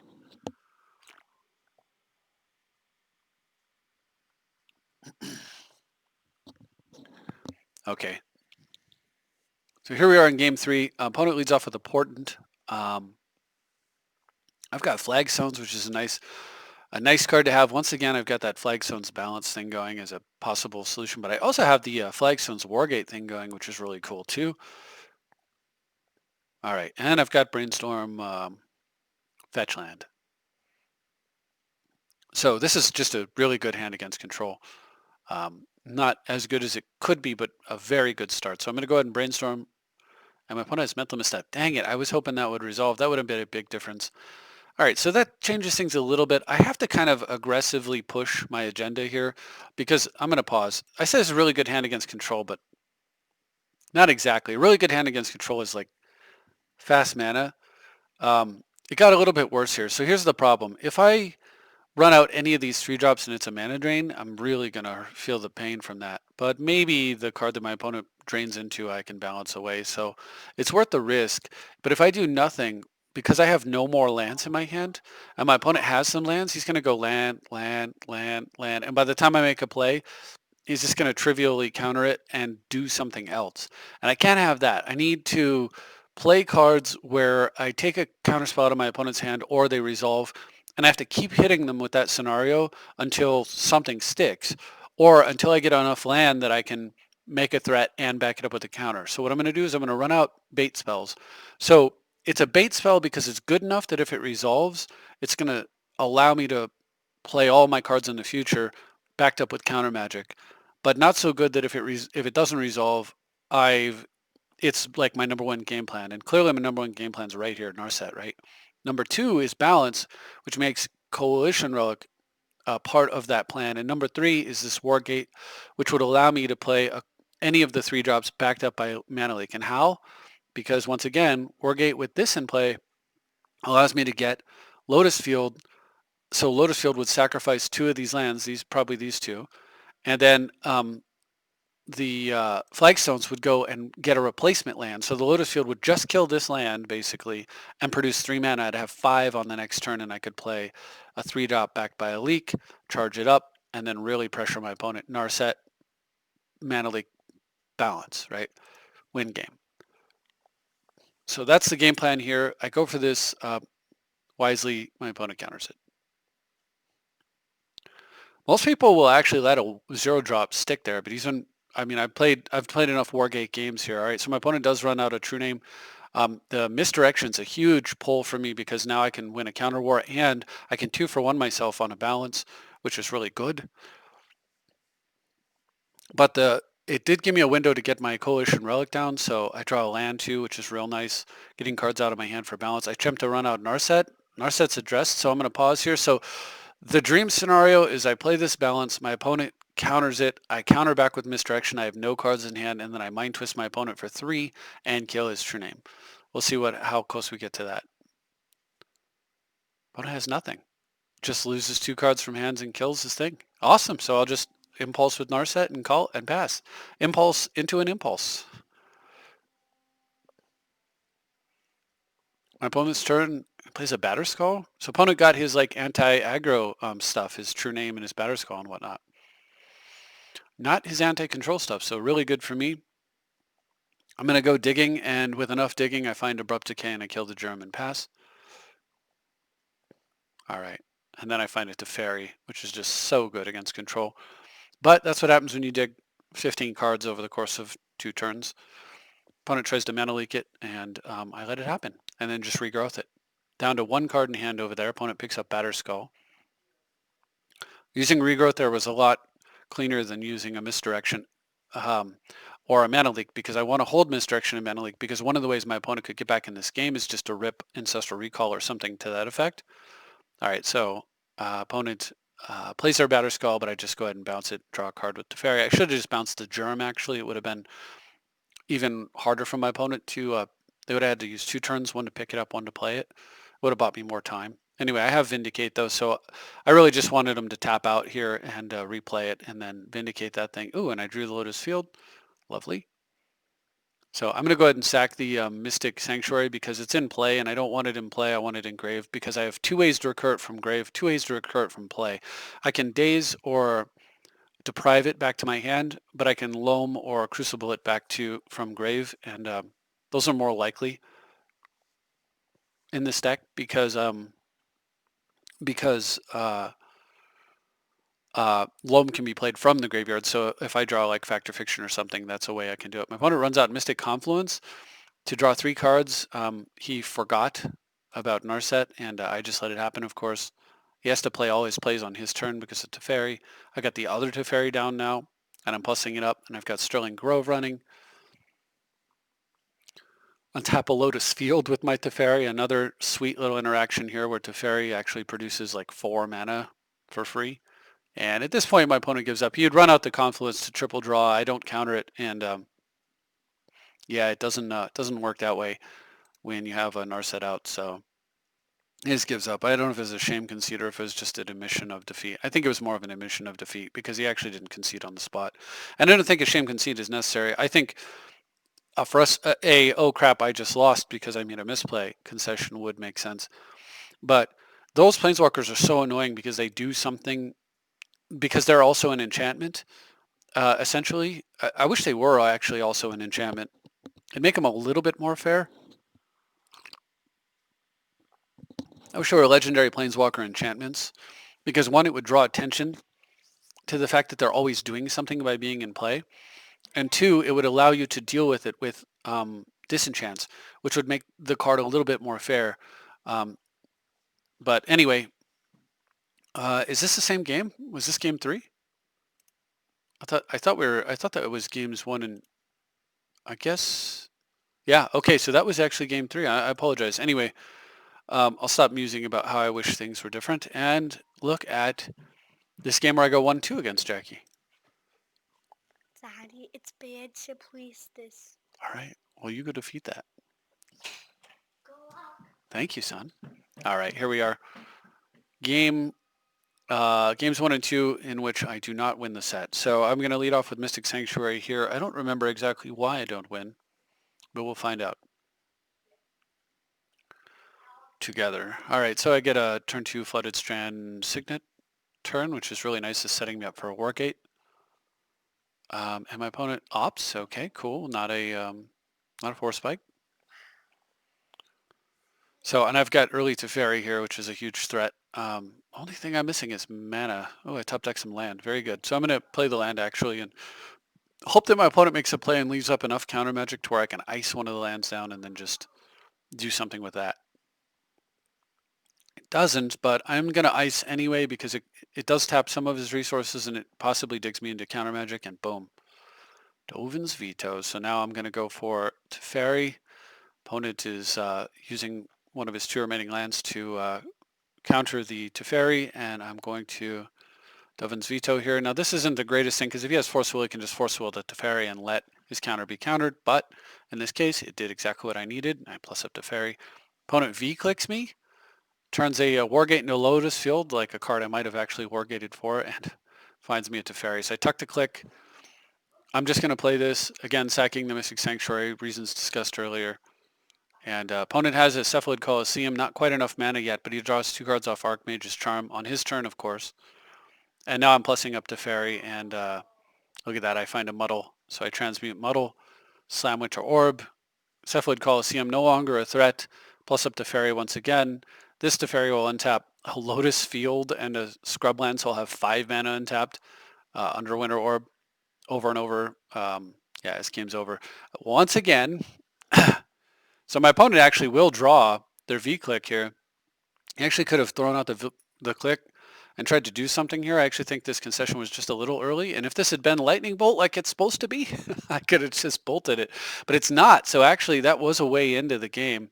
Although technically, well, I guess it doesn't really work. Here's the problem. If you play, he has to play the click on his turn because of this, and then this thing just bounces it. If he could play it end step and then untap and then attack this Teferi and kill it, he'd have something. But yeah, it's actually not going to work, so never mind. So he concedes there.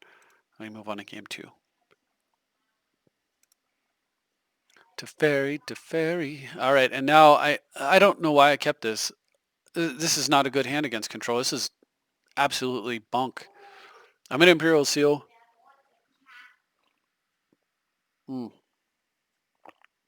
Sorry, I remember how this goes now.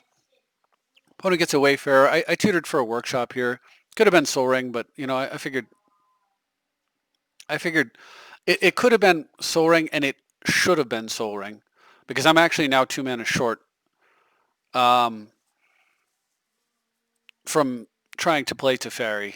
I'm really short on mana from doing anything, and I don't know why, but my brain was saying that I had Dovin's Veto mana up here.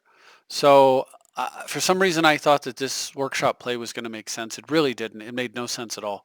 And when my opponent goes for Jace, I attempt to Dovin's Veto it and realize I can't do it. And then Jace sticks, and basically I'm going to draw. I'm going to draw and cast a fairy, or lose. I'm going to attempt to tinker. I mean, I have a couple of things that I can try to do here. I can also even Wargate for 0 just to, oh no, I can't because I don't have white. Oh, that was the thing that kept killing me. And look, if this was a Soul Ring, I just slammed Teferi here and then I'm back in the game. But it wasn't a Soul Ring. It was a huge mistake. So I have to go for Tinker. Oh, Wargate, whatever. I'm going for Soul Ring. My opponent has Force of Will anyway, and then I'm just like, whatever. All right, moving on to game 3. I screwed that game up so bad. So I just move into game 3 because we do that sometimes. You throw a game, fine. You just dust yourself off, try again, right? But unfortunately, I have to mulligan all the way down to almost nothing. And I do have a hand here with Tax and Winter Orb. I should not have kept the workshop because Tax should supply me with the mana to run the orb. And then I think in both cases, I overvalued workshop. It's an incredible card. It's a highly valuable card, but I overvalued it. And then I made a mistake here. So I'm going to kind of fast forward because this is going to be a lot of draw go because of counterbalance. That's just what happens. All right. And I'm going to show you the turn where I make a mistake. All right. Oh, stop. Right there where I play my third land, I make a huge mistake. I can't think. I'm sitting here racking my brains, and you can see I'm just skipping forward. I don't know what to do about counterbalance. I drew a muddle the mixture. I'm going to go ahead and close this out. I literally lose this game because I can't think of a way to get out from under counterbalance. But I thought of a way to get out from under counterbalance when I built the deck. I just couldn't remember. Muddle the mixture does not get countered by counterbalance if I transmute it. And all I had to do is just go get this card and dig my way out from under the counterbalance. But instead, I just throw cards away to counterbalance, and I basically get eventually like a million turns after I should have, and I'm talking like turn 14 or something. Finally, my brain goes, "Hey, what about abrupt decay?" And I'm like, "Oh my god!" And I go get it, and I deal with counterbalance. But by then, my opponent's gotten so much mana into play, and then he just runs out a gigantic uh, the X equals the angel producing card. It's so late in the game. He's got tons of mana. He just sits under one orb and does nothing because why do anything? He's got counterbalance top going, and uh, and then I can't deal with it and I die. And it was just oh, I was so mad at myself for that game because all I had to do on turn 3 was just go get abrupt decay and then force my opponent to actually play cards. And if he has to play cards under a win orb, he's not going to win. I mean, that's the way that works. Unless he's got artifact mana, he's just going to sink further and further into the quicksand that Winter Orb presents for those blue decks. But instead, I give my opponent a set. So, oops.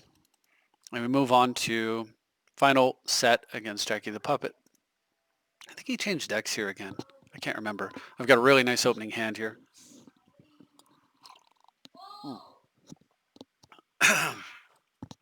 He did change decks. And he changed decks into something that's super, super cool. I see Crows and Verge and Once Upon a Time, and I think, okay, I'm going to need Oath. This set was phenomenal. Like, I'm very excited to present this to you, hopefully without glitch. All right, so opponent runs out Noble Hierarch. Mistake after I tutored, right? I decide I'm going to go ahead and play Signet, though, because it's really easy for my opponent to kill Oath. And I'm going to play Signet and then play a land and play Oath with Counter Magic up. So opponent gets out Dark Depths and a little bit more mana. I play a land, and now I've got the Oath up with mana untapped. Incidentally, I've said this before, but however you tap your mana is always very important. Um, I've pointed out games I've lost because of it, but also where my opponents lost. I'm also just like pointing out these little things. There's subtle little things going on here. So this was actually correct play, right? So I have green, green, black, and white, right? So I don't have my red yet. When I play Oath of Druids, I have to leave 2 mana up. So the so I tap my mana, specifically tapping the Underground Sea and the Tropical and leaving up the breeding pool, or the breeding pool, excuse me, and the Underground Sea, and leaving up the Tropical. And the reason I do that is that if my opponent does draw a Wasteland and then play a spell, of course I'm not going to be able to mana leak the spell. So there's an incentive for my opponent to do that. But if I leave up the Tropical Island, the card that he Wastelands is the Tropical Island. Why is that important? Well, because if I leave up the Underground Sea and he Wastelands the Underground Sea, I've just cut myself off from a color. If I leave up Tropical and he Wastelands the Tropical, I still have access to white, green, and black. So I leave Tropical, and then why Tropical over Breeding Pool? Because if he does Wasteland Tropical and I draw something like Light from the Loam or Crucible, I don't want to replay a tap land. I want to replay an untap land.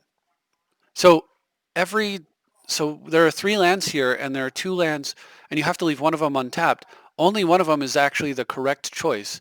2 of them are incorrect to leave up, and it's subtle little things like that that I'm not the best player in the world, but picking up on just those little, just fine tuning every single decision you make will make you a better player in the world. You know what I mean? You elevate yourself, your own potential. You get closer and closer to your own potential as a Magic player by making paying attention to even the subtle things. And you'll see plenty of times where I don't, or I miss it and I kick myself, as I did earlier with the 1-2 set. But I do well here. Obviously, it doesn't come into play here, but I just want to point that out because it's something that you got to be thinking about all this stuff as you're playing. So I counter Oracle there because it gives so much mana advantage, potentially. I don't really like countering there, but it's my opponent's entire turn. I am going to get to Oath, and I feel like this is probably fine. Opponent runs out Knight and attacks with Forest Walk. Now I get to get my angel, of course. So this is looking really good for me. However, Night Dark Depths means that my opponent can actually make a 2020 indestructible. So I need to deal with this. So I set myself up by getting a Mystic Sanctuary and then playing Narset and then Narsetting into Wargate and getting a Caracas as well off of the Loam. And you can see I've milled a ton of cards. And my opponent actually fetches a Gaia's Cradle into Prime Time and Primeval Titans into a Field of the Dead and Eye of Ujin, and suddenly we have got a serious game going because my opponent can make some pretty nasty plays here. I'm going to go ahead and reshuffle my graveyard. The reason I got Wargate there was because I was planning to Gaia's Blessing my deck back into, or my graveyard back into my deck, because I could, on this turn, make the play that I'm about to make. It's Wargate for 4. The moat was actually already in I had already oathed it in my graveyard, so I needed to reshuffle it in. All right, so I get in there, take my opponent to 2. My opponent runs out Candelabra. I should have countered the Candelabra. This gives my opponent way too much mana. Big mistake, and I'm gonna pay for it heavily here when my opponent searches with Eye of Ujin and goes, and because of the eye, is able to get a 10-drop Eldrazi, and bang. Ulamog, the Ceaseless Hunger, comes into play. Exiles my Sphinx and my Moat. That's not good. And then my opponent gets to, has Night and Primetime available to swing. Well, look what happens. All right, sends in for a bunch of pressure. Primeval Titans the, two more creatures into play, basically. Gets a Thespian Sage and a Wasteland. And because Primeval Titan deals 6 and the other creatures deal even more, I don't take any, but the Angel takes it all. So the Angel's dead, so I can't kill my opponent off. I've got Caracas to maybe make him pick up Ulamog, but then do I really want my opponent recasting Ulamog? No. So I am in big trouble here. Both creatures in the graveyard and no other graveyard, so I can oath to reshuffle, but this is bad, bad, bad. So I'm going to Factor Fiction. And I find, I end up with a split where I take Vindicate over, I had Coercive, so I'm going to pause again. I had Coercive Portal in the slot that Mystic Teachings is taking. Imagine if this was Mystic Teachings. I'm totally fine right here. But instead, it's Coercive Portal, so I've got to...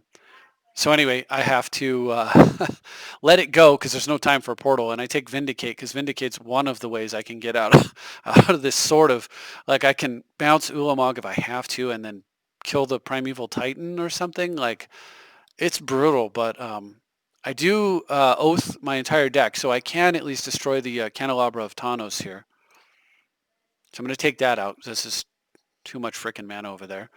And we're going to continue.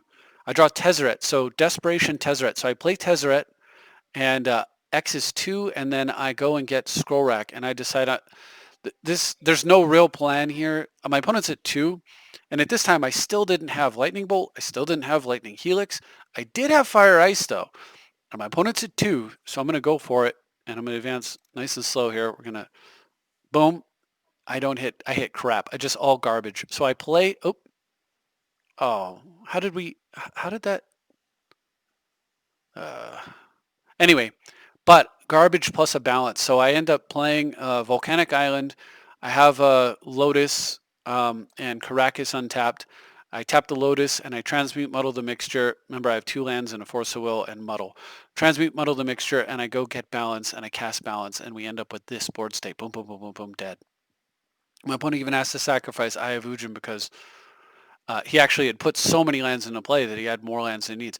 And I'm like, I'm out of the woods. No, I'm not. Look at Thespian Stage can make this a 2020, and Wasteland can take out Caracas, which would bounce to 2020, and I don't have Loam anymore.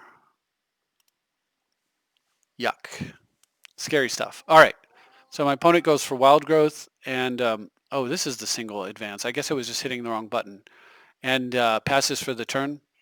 I'm kind of going to run through this because it's super interesting, I think. All right, so I draw a copy artifact. This is actually not really a problem solved for me. I check to make sure, is Merit Lage is it an artifact creature? It's not, right? So can we play? pause. Okay, so I'm going to scroll back and I'm going to dig and I'm going to look for, please find something that will solve the merit age problem. So I'm going to dig, but I'm actually holding onto the copy artifact. I believe I'm holding it as a hedge because I'll get one more dig for an even smaller amount of cards if I hang on to the copy artifact. And so I dig for 3. And I do not find anything that's going to, I'm not stealing a 2020 with Vedalken Shackles, right? So now I'm going to try to Tezzeret and force this to, I'm going to see if I can get my opponent to misplay.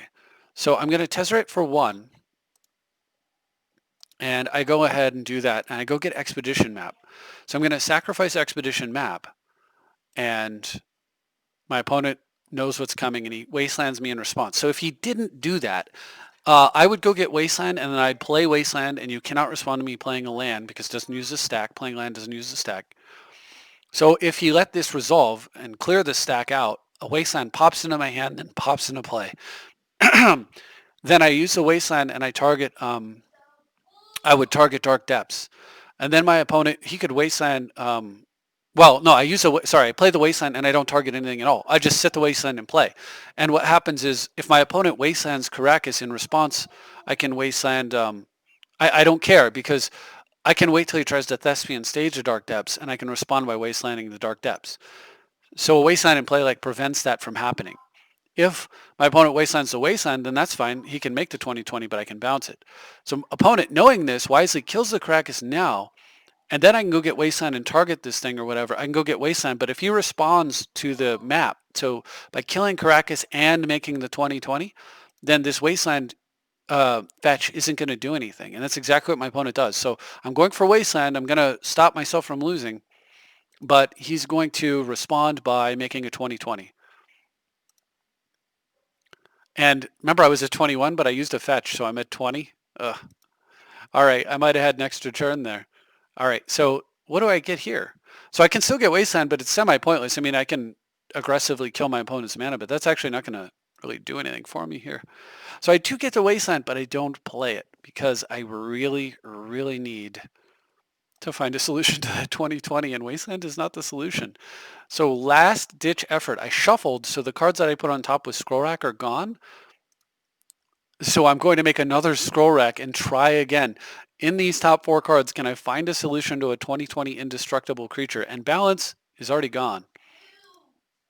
Well, here we go. 1, 2, 3, 4, and did I find anything? What did I find? Well, I have a land drop and a war gate. Is there anything I can do with that? I don't have Detention Sphere in the deck anymore. The answer is yes, indeed. There are multiple things I can do to deal with that. And the best one, in my estimation at this point, is my new, one of the Planeswalkers that I'm really enjoying getting into play a lot, Teferi Time Raveler. Go away, Merit Legion. Give me a card. And look at that. What a card it is, too. Holy smokes. That was awesome. Double Scroll Rack into Wargate into Teferi to save my bacon after trying to Wasteland it. All right. So now I get to just, now I just get to, yes, son? It's Root Golem. Well, good luck with that Root Golem. All right. Now I get to just run out Imperial. I get to hardcast Imperial Archangel, tinker a Batterskull into play, sacking the copy artifact because that's a very flexible and powerful card that I like to put back into the mix. And my opponent has 1 out here. He runs out Thragtusk in order to gain 5 life here. That would prevent him from dying to the Archangel, and he would be able to block. Batterskull would not be able to deal with the Thragtusk. Of course, you would think, well, hey, why don't I just equip the Angel and hit him for 9? And it's because the Angel doesn't have Hexproof. It actually has Shroud, so I can't actually target my Angel. In one way, that's good. If there's a Swords to Plowshares that I play, my opponent cannot misdirect my Swords to Plowshares to my Angel. And it also means that the Angel can swim through my own Abyss. So I can play the Abyss. I can't target the Angel, and I can't target the Sphinx because he's an artifact. So this deck has in the past run the Abyss and could in the future continue to run the Abyss again. There are other really good hosers that I could take a look at. Besides the Abyss, I could also be running one suggestion actually from Jackie was Tabernacle at Pendrell Vale. These are pretty good suggestions and can do a lot of work. However, killing creatures isn't exactly what I want to do. Oathing is what I want to do. I mean, if I balance, that's one thing, but for the most part, I want to just lock them down under a moat and oath. Um, but anyway, if it turns out though that that's not doing enough, like trading one for one is fine, but usually I want to leave something in play hitting me, something that I don't care that much about, hits me for a little bit of damage. That way I can punish them with oath. On the other hand, if it turns out that I could use the extra help, then maybe the abyss it'd probably be my first stop. It's not great with the Batterskull token. Um, so there is that. But honestly, if I have Batterskull out, I'm probably fine anyway. 6.5 doesn't. Yeah, I don't know. But at any rate, for this game, I could not have moved the Batterskull into the Imperial Archangel. All that to say that I could not have hit him for 9 here. So I did have to remand this, but it's a mathematical certainty when my opponent's tapped out. But man, that game was incredible. Like the swings in that game, man, I was just geeking out on that for so long. And then in game two, he informs me we had been playing so long, he was getting called away, and we had to shelve it. I have a mulligan, obviously. Yeah, we never get to see what comes of this, but incredible set there. And then I took a nice 4-hour break and I produced a video. I said I'm done for the night, and then as I was getting ready to log off, Lowman02 sends me a message, hey, hey bud, do you want to play? And I'm like, yeah, I guess, you know what? When he asked me to play, I'm like, I said, I was going to log off. I don't have a lot of time here, but I'll play because, you asked me to play. And he's a playtest partner. And Lowman02 is kind of like, if me and Brian are pretty knowledgeable when it comes to Commander, this guy, based on, tens of thousands of hours of combined experience of playing Commander over 10 years, this guy seems to be the same kind of guy when it comes to Canadian Highlander. It's been pretty much in there from the get-go. So when he offers to play, I'm like, I'm not going to miss the opportunity to play him if I can help it. So I accept the offer, and we move into games 1 and 2. And in the past, I'm going to show you. Oh, oh. Well, it looks like I missed one from today, actually. But well, I'll get to that. I'll see if he's still around in a bit. But in the past, if you look, my record was, it starts out okay, like 3 wins and then a loss, a win, a loss, a win, a loss, a win, a loss. Well, no, I guess that's moving into other things. America's okay, but not stellar. Back here, you can see win, win, loss, loss, win, loss, loss, win. Or no, that's someone else. More losses than wins. I tuned the deck. A few more wins than losses, but it's not very good. You can go back even further. Same message, like just never really great. So I'm playing this set like I know what I'm in for, and it does really well. This version of the deck actually performs. Although, to be fair, in the past he was playing like a rotation of decks, and in this he plays the same one, and maybe I just line up against this deck good. So there's still lots to learn. I don't want to jump the gun, but it felt better. I can tell you that the games just felt like this deck just was performing better than in the past when we played. So my opponent leads off with Inquisition, takes a Brainstorm. I agree with that totally. Strong. I'm going to go ahead and actually attack his mana. I've got Life from the Loam, and he fetched for that Bayou. So that may actually be somewhat crippling. And I'm going to run out Breeding Pool here tapped. If my opponent has a Wasteland back, fine. If he doesn't, and he misses a drop. All right, I'm going to play a land and sit on counter. I can't actually pick up the Wasteland just yet. And in 2 turns, I can Loam plus counter if I need to. But if I sit on counter this way and my opponent doesn't do anything, I'll test and see if he's got like an instant he wants to play in response. If the Ancestral's there, I don't care because he's going to discard anyway. All right. So now I'm just, I'm like, wait a minute. And then my whole game plan changes when I draw Worn Power Stone. I'm like, let me just put him away bury him under a mountain of mana. And then my opponent just misses another land drop. So that Wasteland was lethal. So I go ahead and loam up. I Ancestral Recall for triple lands, including a Wasteland. And yeah, this game's over. All right, so that was a quick first game there. So move into game 2. And what a hand. I can force with Sphinx and still cast Counterspell. That's the other thing about Sphinx, by the way. By running Sphinx and Angel, you can actually force a will with your beaters. But I don't really want to. I have a lot of mana. Too much mana, actually. But with too much mana, I might be able to play Sphinx. My opponent duress is there. I'm just going to let the duress happen. I still have a counter up.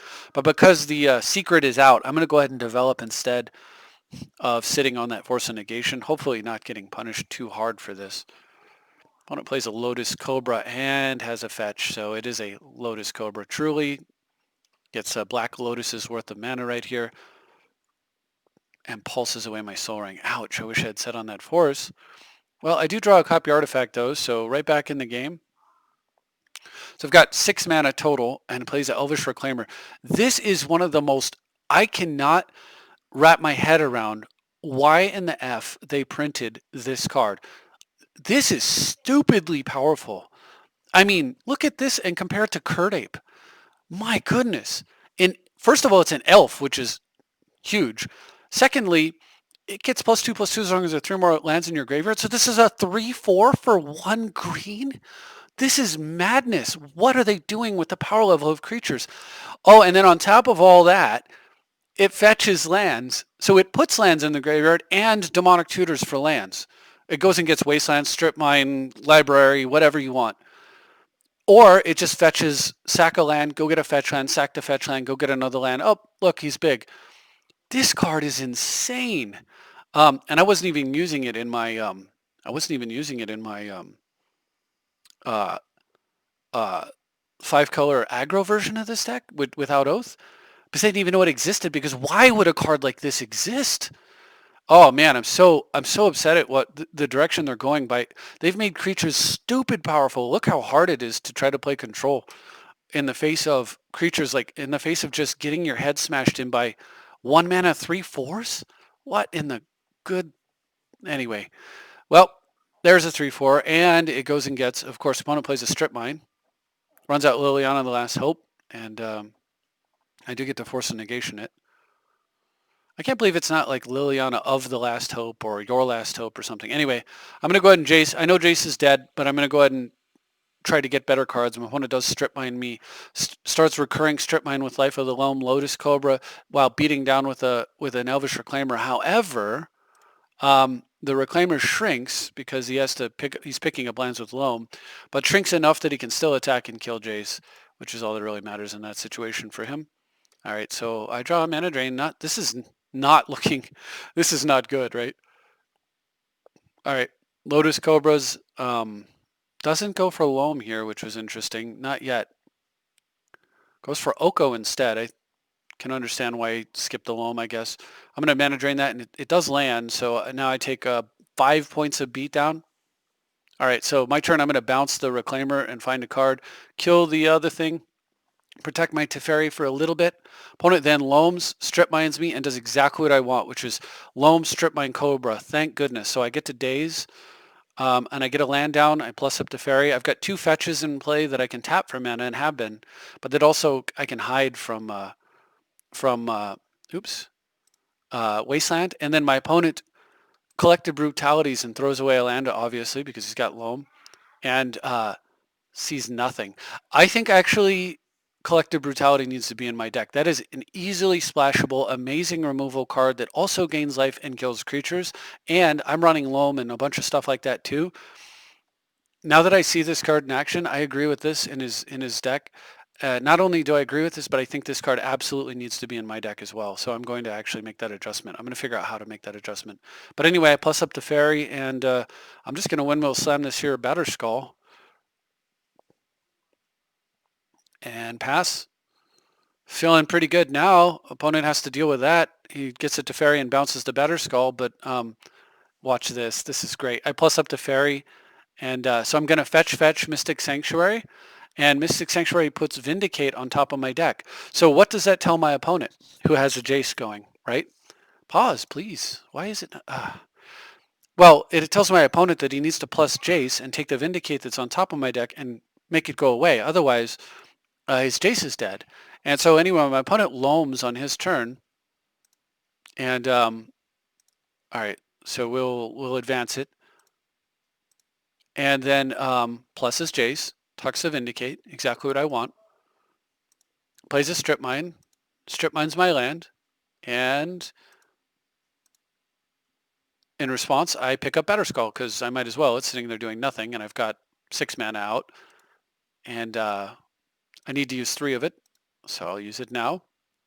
And then I love this during my opponent's end step. So at the end of your turn, I'll just casually put a 6/6 Sphinx of the Steel Wind into play, and there's nothing you can do about it. And then I'll ponder into Lotus Field, um, bounce. Okay, hold on. So this is even cooler, right? So I put the Sphinx of the Steel Wind into play, leaving the copy artifact Lantern. Then I tap the Lantern for mana and bounce it with Teferi and draw a card, and then play a land and copy artifact the Sphinx. So I got 2 Sphinxes out of nowhere. It was the end of my opponent's turn, and 1 turn later I have double Sphinx in play with just this much mana. It was so awesome. Anyway, I'm going to smash and kill Jace, and of course my opponent is looking for solutions to the situation. If he can find like Toxic Deluge, of course, I eat it on this. But Lotus Field also protects me from the recurring strip mine problem that I was dealing with. Now I'm going to send for 4 here. I'm going to play Expedition Map and not Batterskull, and I'm not playing Batterskull because I'm gonna go ahead and map and play a Flagstones. More defense against Wasteland Recursion.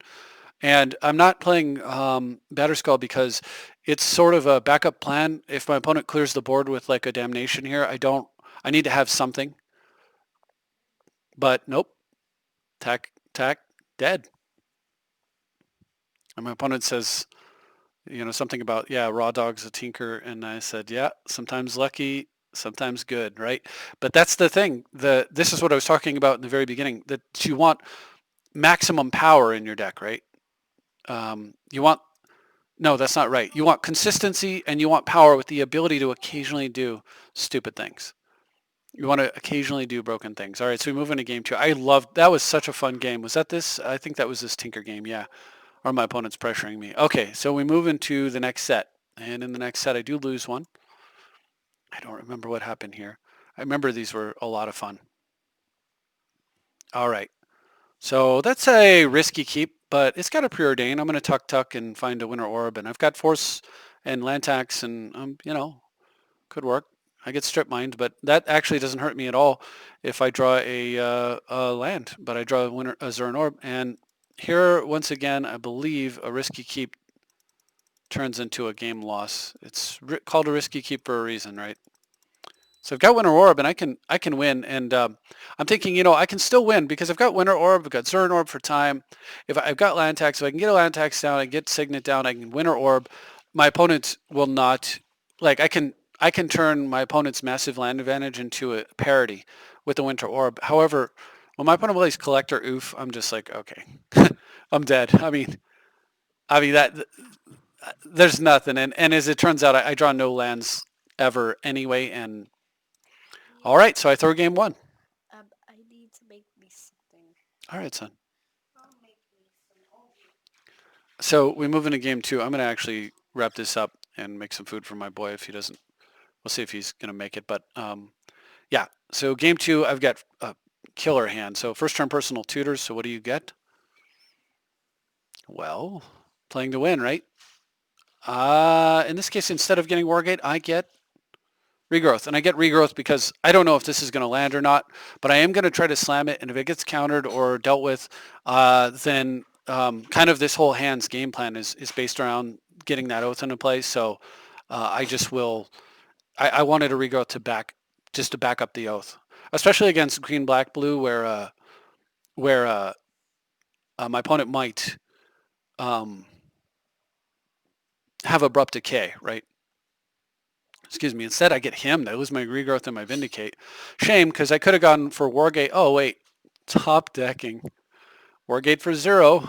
Once again, Wargate is just incredible in this deck. It just does everything. And I go ahead and find some mana. I put a Deprive on top of my deck. Call it good. And ponder. Opponent ponders and, concedes. So I'm going to make a creature at the end of their turn. And then most likely I'm going to actually pick up the deprive and get rid of and lose the Sensei's Divining Top, trade it in for a counterspell um, with Oath on the stack. I'll tap Sensei's Divining Top, trade this in for a counterspell, and then I lose the top to the Oath, but it's worth it because then I get a creature and a counterspell to protect my position. And at that point, I'm pretty unassailable. There's just no time for my opponent to win. So we move into game 3. So in game 1, terrible keep. Game 2, awesome keep. Okay. By the way, I think that in hindsight, the personal tutor probably should have been for Wargate anyway. It just worked out in my favor that I didn't get it because it would have got hymned. But I should have Wargated. I should have tutored for Wargate. When second turn oath, turn 3 Wargate. Right. That's how the game should have proceeded. It all worked out, but yeah. Alternately, I could have gone and got something like Life from the Loam, and then that would have ensured that if my opponent was able to kill my Oath, then I still have a game going. All right, so I double mulligan into a Soul Ring Orb hand backed up by Misdirection. Pretty tasty, but unfortunately my opponent's got a Noble Hierarch, so the Orb plan isn't going to be as good. I am still going to slam it though, because what I'm hoping is that my opponent does something like Abrupt Decay, and then I can redirect it to Noble. Instead, he Okos my Soul Ring, and suddenly that one Orb's kind of hurting me. Goes for a Lotus Cobra, but I do have Mana Drain, so I'm going to Mana Drain the Cobra here. And he Okos my Orb, which takes me out from under my own Orb. I was actually trapped under the Orb. I fetched a little bit incorrectly in this game and end up paying a little bit of a price for it. I guess there really wasn't a ton I could have done differently, but I should have probably, Underground Sea should have probably gotten red. But anyway, I'm going to go for a copy artifact here. My opponent's got a Crucible in play now, and it gets negated. If I could have, I end up force willing that with Oko. I end up misdirecting it with Oko because I really want to continue to hit land drops. But if I could have stuck that without having to do that, then I could have actually played Oko, and I would have been in good shape. Instead, I am beating my opponent down pretty hard here with the elephants. But my opponent gets a swift end, a knight, kills my thing, and also this thing has, not only does this kill a creature or planeswalker, it has self-recurring and lifelink. That's an insane card. I do not understand the power level of the creatures they're printing. I do manage to get in for 3 more points of damage. Opponent recurs an Oko. I actually have a deprive for that, and I pick up Mystic Sanctuary, and my opponent's commenting on how I just keep top decking exactly what I need at the right time. And look at this, Elvish Reclaimer, Murderous Rider. I'm like fetching at the end of my opponent's turn. I'm quite fetching. And I got to stop swinging. I mean, opponent's down to 2, but now he's attacking with the 3/4 lifelink because, wait, lifelink? Oh my gosh. Like, just makes no sense. I'm going to go ahead and fetch another come to play tap land here. I draw Mystical Teacher. Remember, I switched this out. So I'm going to swing in for 3. Opponent chump blocks, fine. Opponent's down to 4 once again. Fetches, goes and gets a strip mine. I could use Mystic Sanctuary, but I don't really want any of the cards in there. I go ahead and fetch in response, and Mystical Teachings in response. And my opponent has Remand. So that dies. I was going to go get Helix and Helix the Rider. Opponent then recurs the strip mine with the Crucible, kills another land, beats my face in, gains life. I attack back for 3, and he takes the damage. Yes! I finally have Lightning Bolt in my deck. And I'm able to steal a win. Thank you for being Lightning Bolt and not Mental Misstep. Thank you for being Mystical Teachings and not the artifact. Because I put cards in my deck that allow me to do things like this, I find a way to win this game that I basically shouldn't have won. And he was like, oh my gosh, you have Lightning Bolt in your deck now? I'm like, yeah, it steals wins, man. And you want to play cards that steal wins, and Lightning Bolt does that. So, oh, that was so close. All right, so we move into round 3, and I'm at this point like super exhausted. It's 8 o'clock at night, and I also needed, like I do now, to spend some time with my family. So I'm gonna wrap this up and then go spend some time with my son. Anyway, but I really wanted to get this video up for you guys. So anyway, so round 3, I have an early counterspell. So if I don't play Talisman here, then I can play a land and then I can play a land, then I can play Talisman. I don't have to take my counter magic down, so there's no reason to do it here. So I'm just going to chill out on Counterspell. Next turn I can play a land and play Talisman with counter magic up, and then after that I can make another play. All right, opponent has a strip mine, so it'll be a little bit longer before I can make that. Oh, land in top is really good because that kind of allows me to consistently hit mana a little bit more easily. Opponent's fetching and for blue there in response to top. Unsure why it did it in response. All right, so he goes for a play. There we go. Now we'll counter that thing. And my opponent has a daze. Yuck. Okay, and dazing when you're playing a Lotus Cobra is actually pretty nice for the opponent. So he gets free mana here, but actually it turns out nothing to spend on it. And talk about nice for the opponent. Well, that's nice for me. I get a Soul Ring, Talisman, Scroll Rack. I decided to do Scroll Rack instead of Winter Orb here because I want enough mana to slam to Fairy next turn, and because I have Sensei's Divining Top and I want to use it. And luckily I do because he has a Spell Snare and he misses the land drop. So I just go for it. Untap, cast Batterskull or find a Batterskull, and I go for a Batterskull. And my opponent has Remand. All right. Lotus Cobra really takes some of the value of Winter Orb out, so I'm just going to chill on Winter Orb for a bit. If I can pin down maybe 3 lands, I might go for it, but I'm hoping nothing too nasty happens. And instead what happens is Mind Twist for 2. And my opponent does Twist for 2 because he knows that if I counter back, he's going to counter back. I'm going to lose the counter war, and he's going to take my whole hand. But Twist for 2, when I actually, this is rare, but I actually had 3 cards in my hand, all of which could potentially win the game. Of course, my opponent also knows there's a top on my deck and lots of mana, so if he taps out to Twist for 3, and I draw top and I top into something really good, he could also lose the game that way. So he's playing it safe. So this tells me he has a counterspell in his hand. But look at this, Teferi Batterskull, brutal twist on for me. Doesn't attack there, so missed 2 points of damage. I'm going to top. But I mean, oh, look at that. I'm running removal. Isn't that nice? And I go for it, and as predicted, there's the counterspell. But slam. Get in prison. All right, so opponent ponders and does get a Watery Grave there for his Lotus Cobra, which he plays untapped, and has enough mana to play Loam, which is going to get him some fetch lands, which will work really nicely with the Cobra. But I got a Vedalken Shackles, so really quickly, I'm threatening to, instead he gets Strip Mine here, interestingly enough. But I mean, Strip Mine, not that great against me, and now I've got top, I stole his Cobra. He can continue to spend 2 mana to kill one of mine with his Loam Strip Mine play. Instead, he gets a Courser of Krufix down.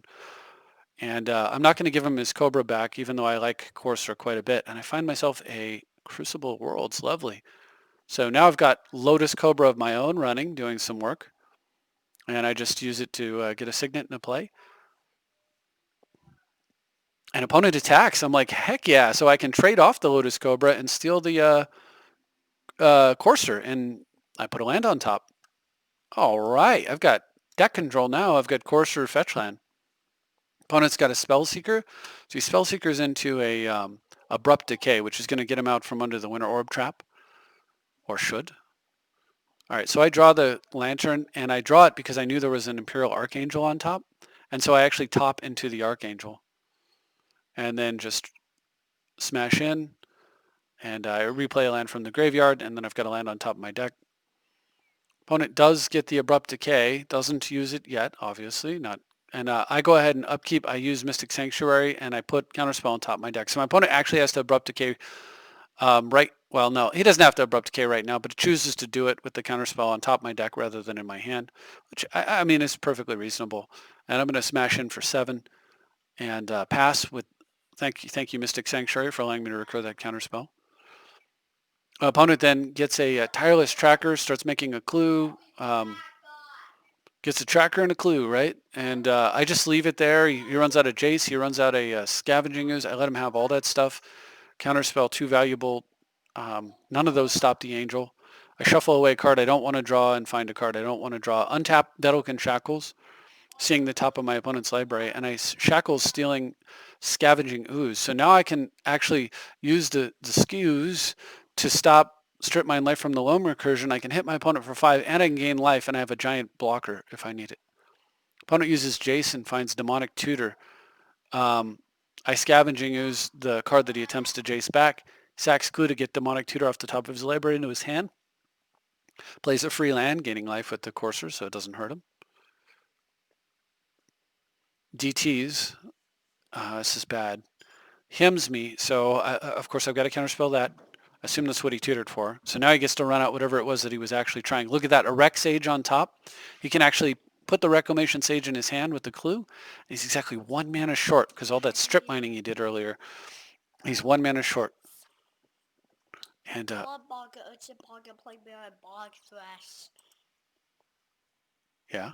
Mm-hmm. All right, son. And so I win that game. However, had he been able to kill the shackles, he still would have been so mana shy that the angel would have killed him before I could gain enough life.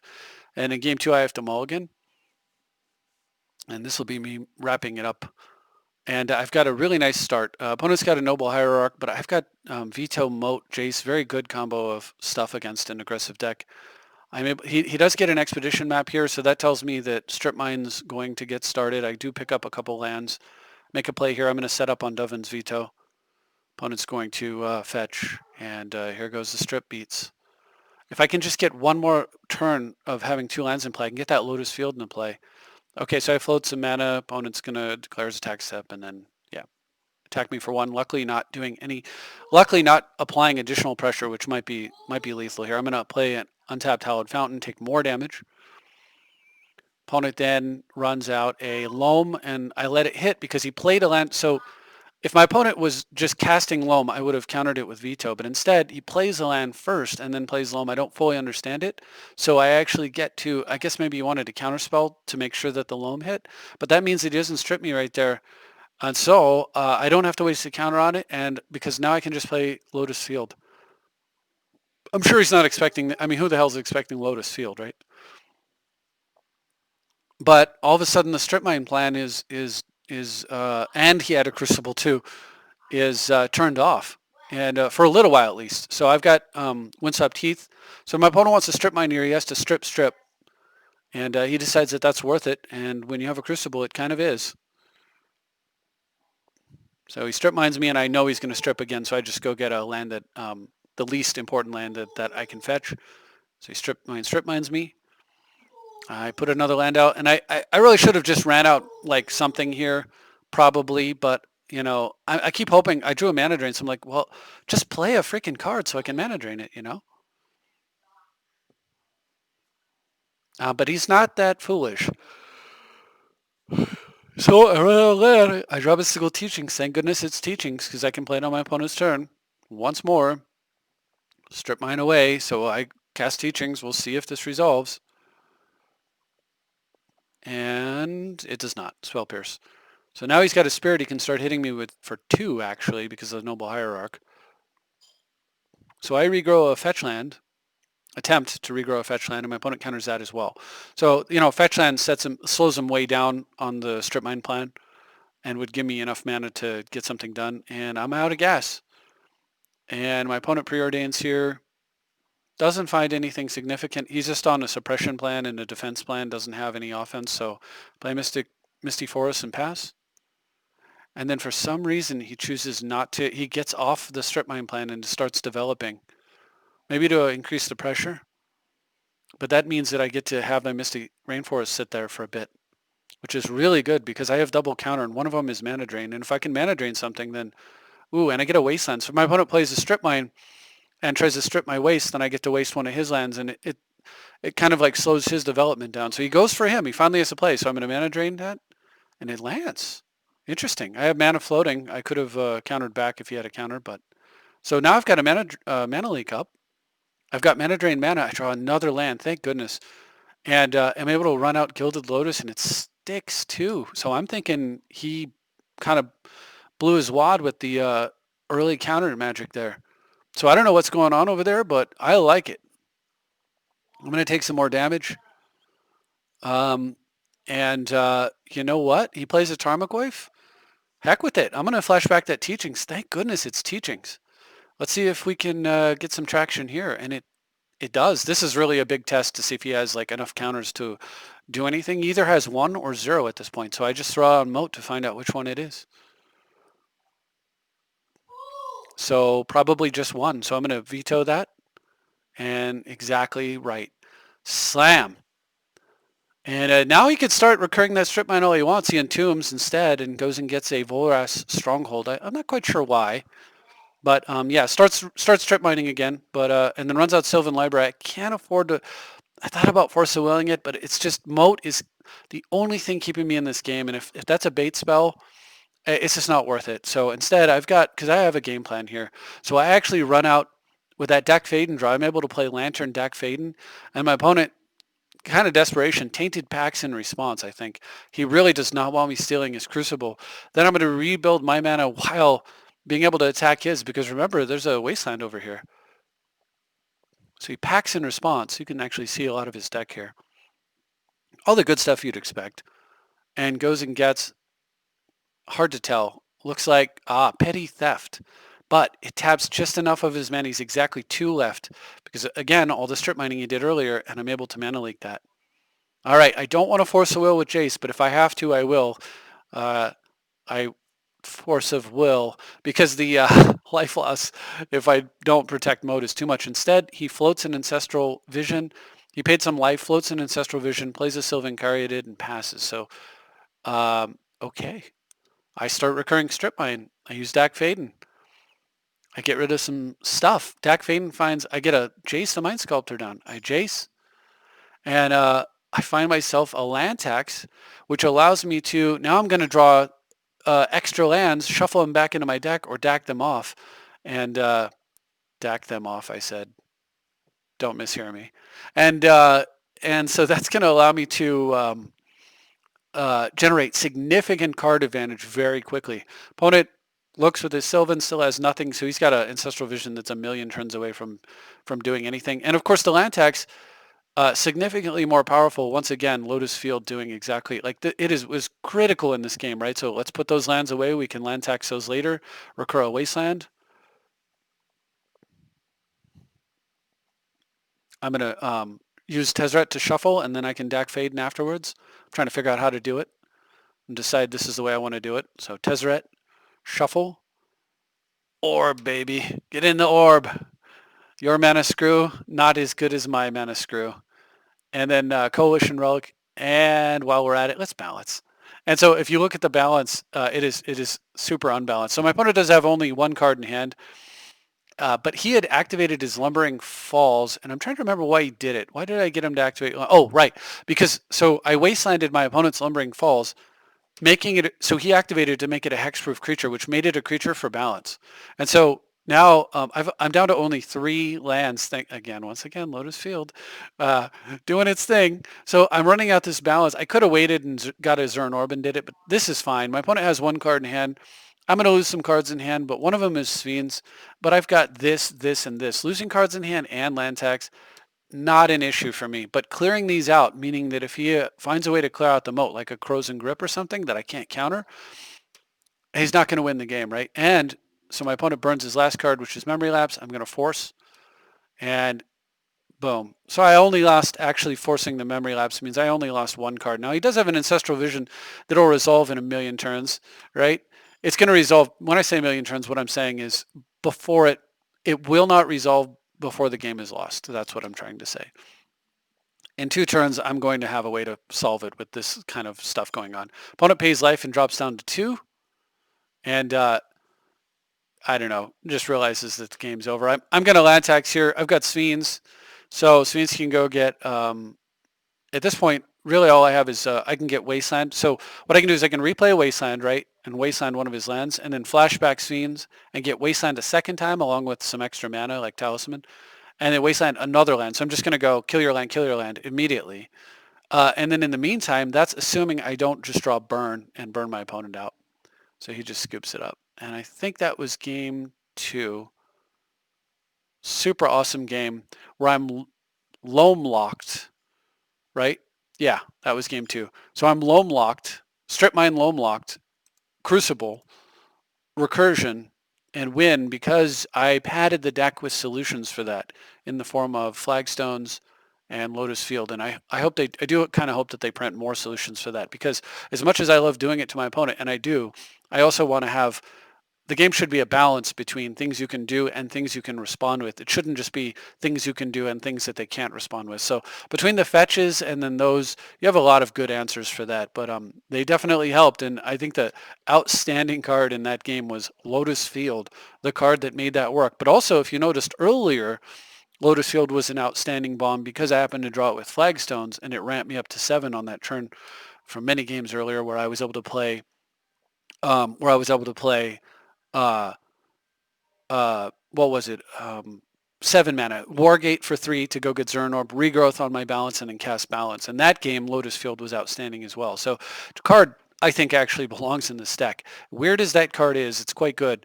Now I need to consider whether or not there are 2 cards that really occur to me as potentially quite good here. Maybe even 3. Wishclaw Talisman is interesting in this version because I have Dak Faden and Grudge and stuff. And if I can just go get Oath, a lot of times I can just win. So Wishclaw Talisman is really interesting. The discard spell that my opponent was using, which is also removal, is super interesting, that really flexible card. And then lastly, the card that's kind of like brought back that I pulled from Defender 2020, or Defender, or no, or Magic 2020, or maybe it was, I keep saying Defender. Why did I say that? Magic, whatever the main set was. But M20 and M19, which was not brought back, but 2 white, and if you can put up to 2 permanents from your graveyard into play. That's another card that actually is a lot better when you're running Lotus Field, and pretty good in this deck. Adding the 4th color allowed me to go up to the 10th fetch land. I couldn't run Bloodstained Mire in Bant because Swamp and Mountain. So I I might actually go back and take a look at some of these cards, but that'll have to be, whether or not I play them and how they make the cut will have to be for a future video. This has been long enough. Hopefully you've enjoyed it. Again, happy holidays, Merry Christmas. Enjoy the time with your loved ones, and thank you very much for watching. I'll see you next time.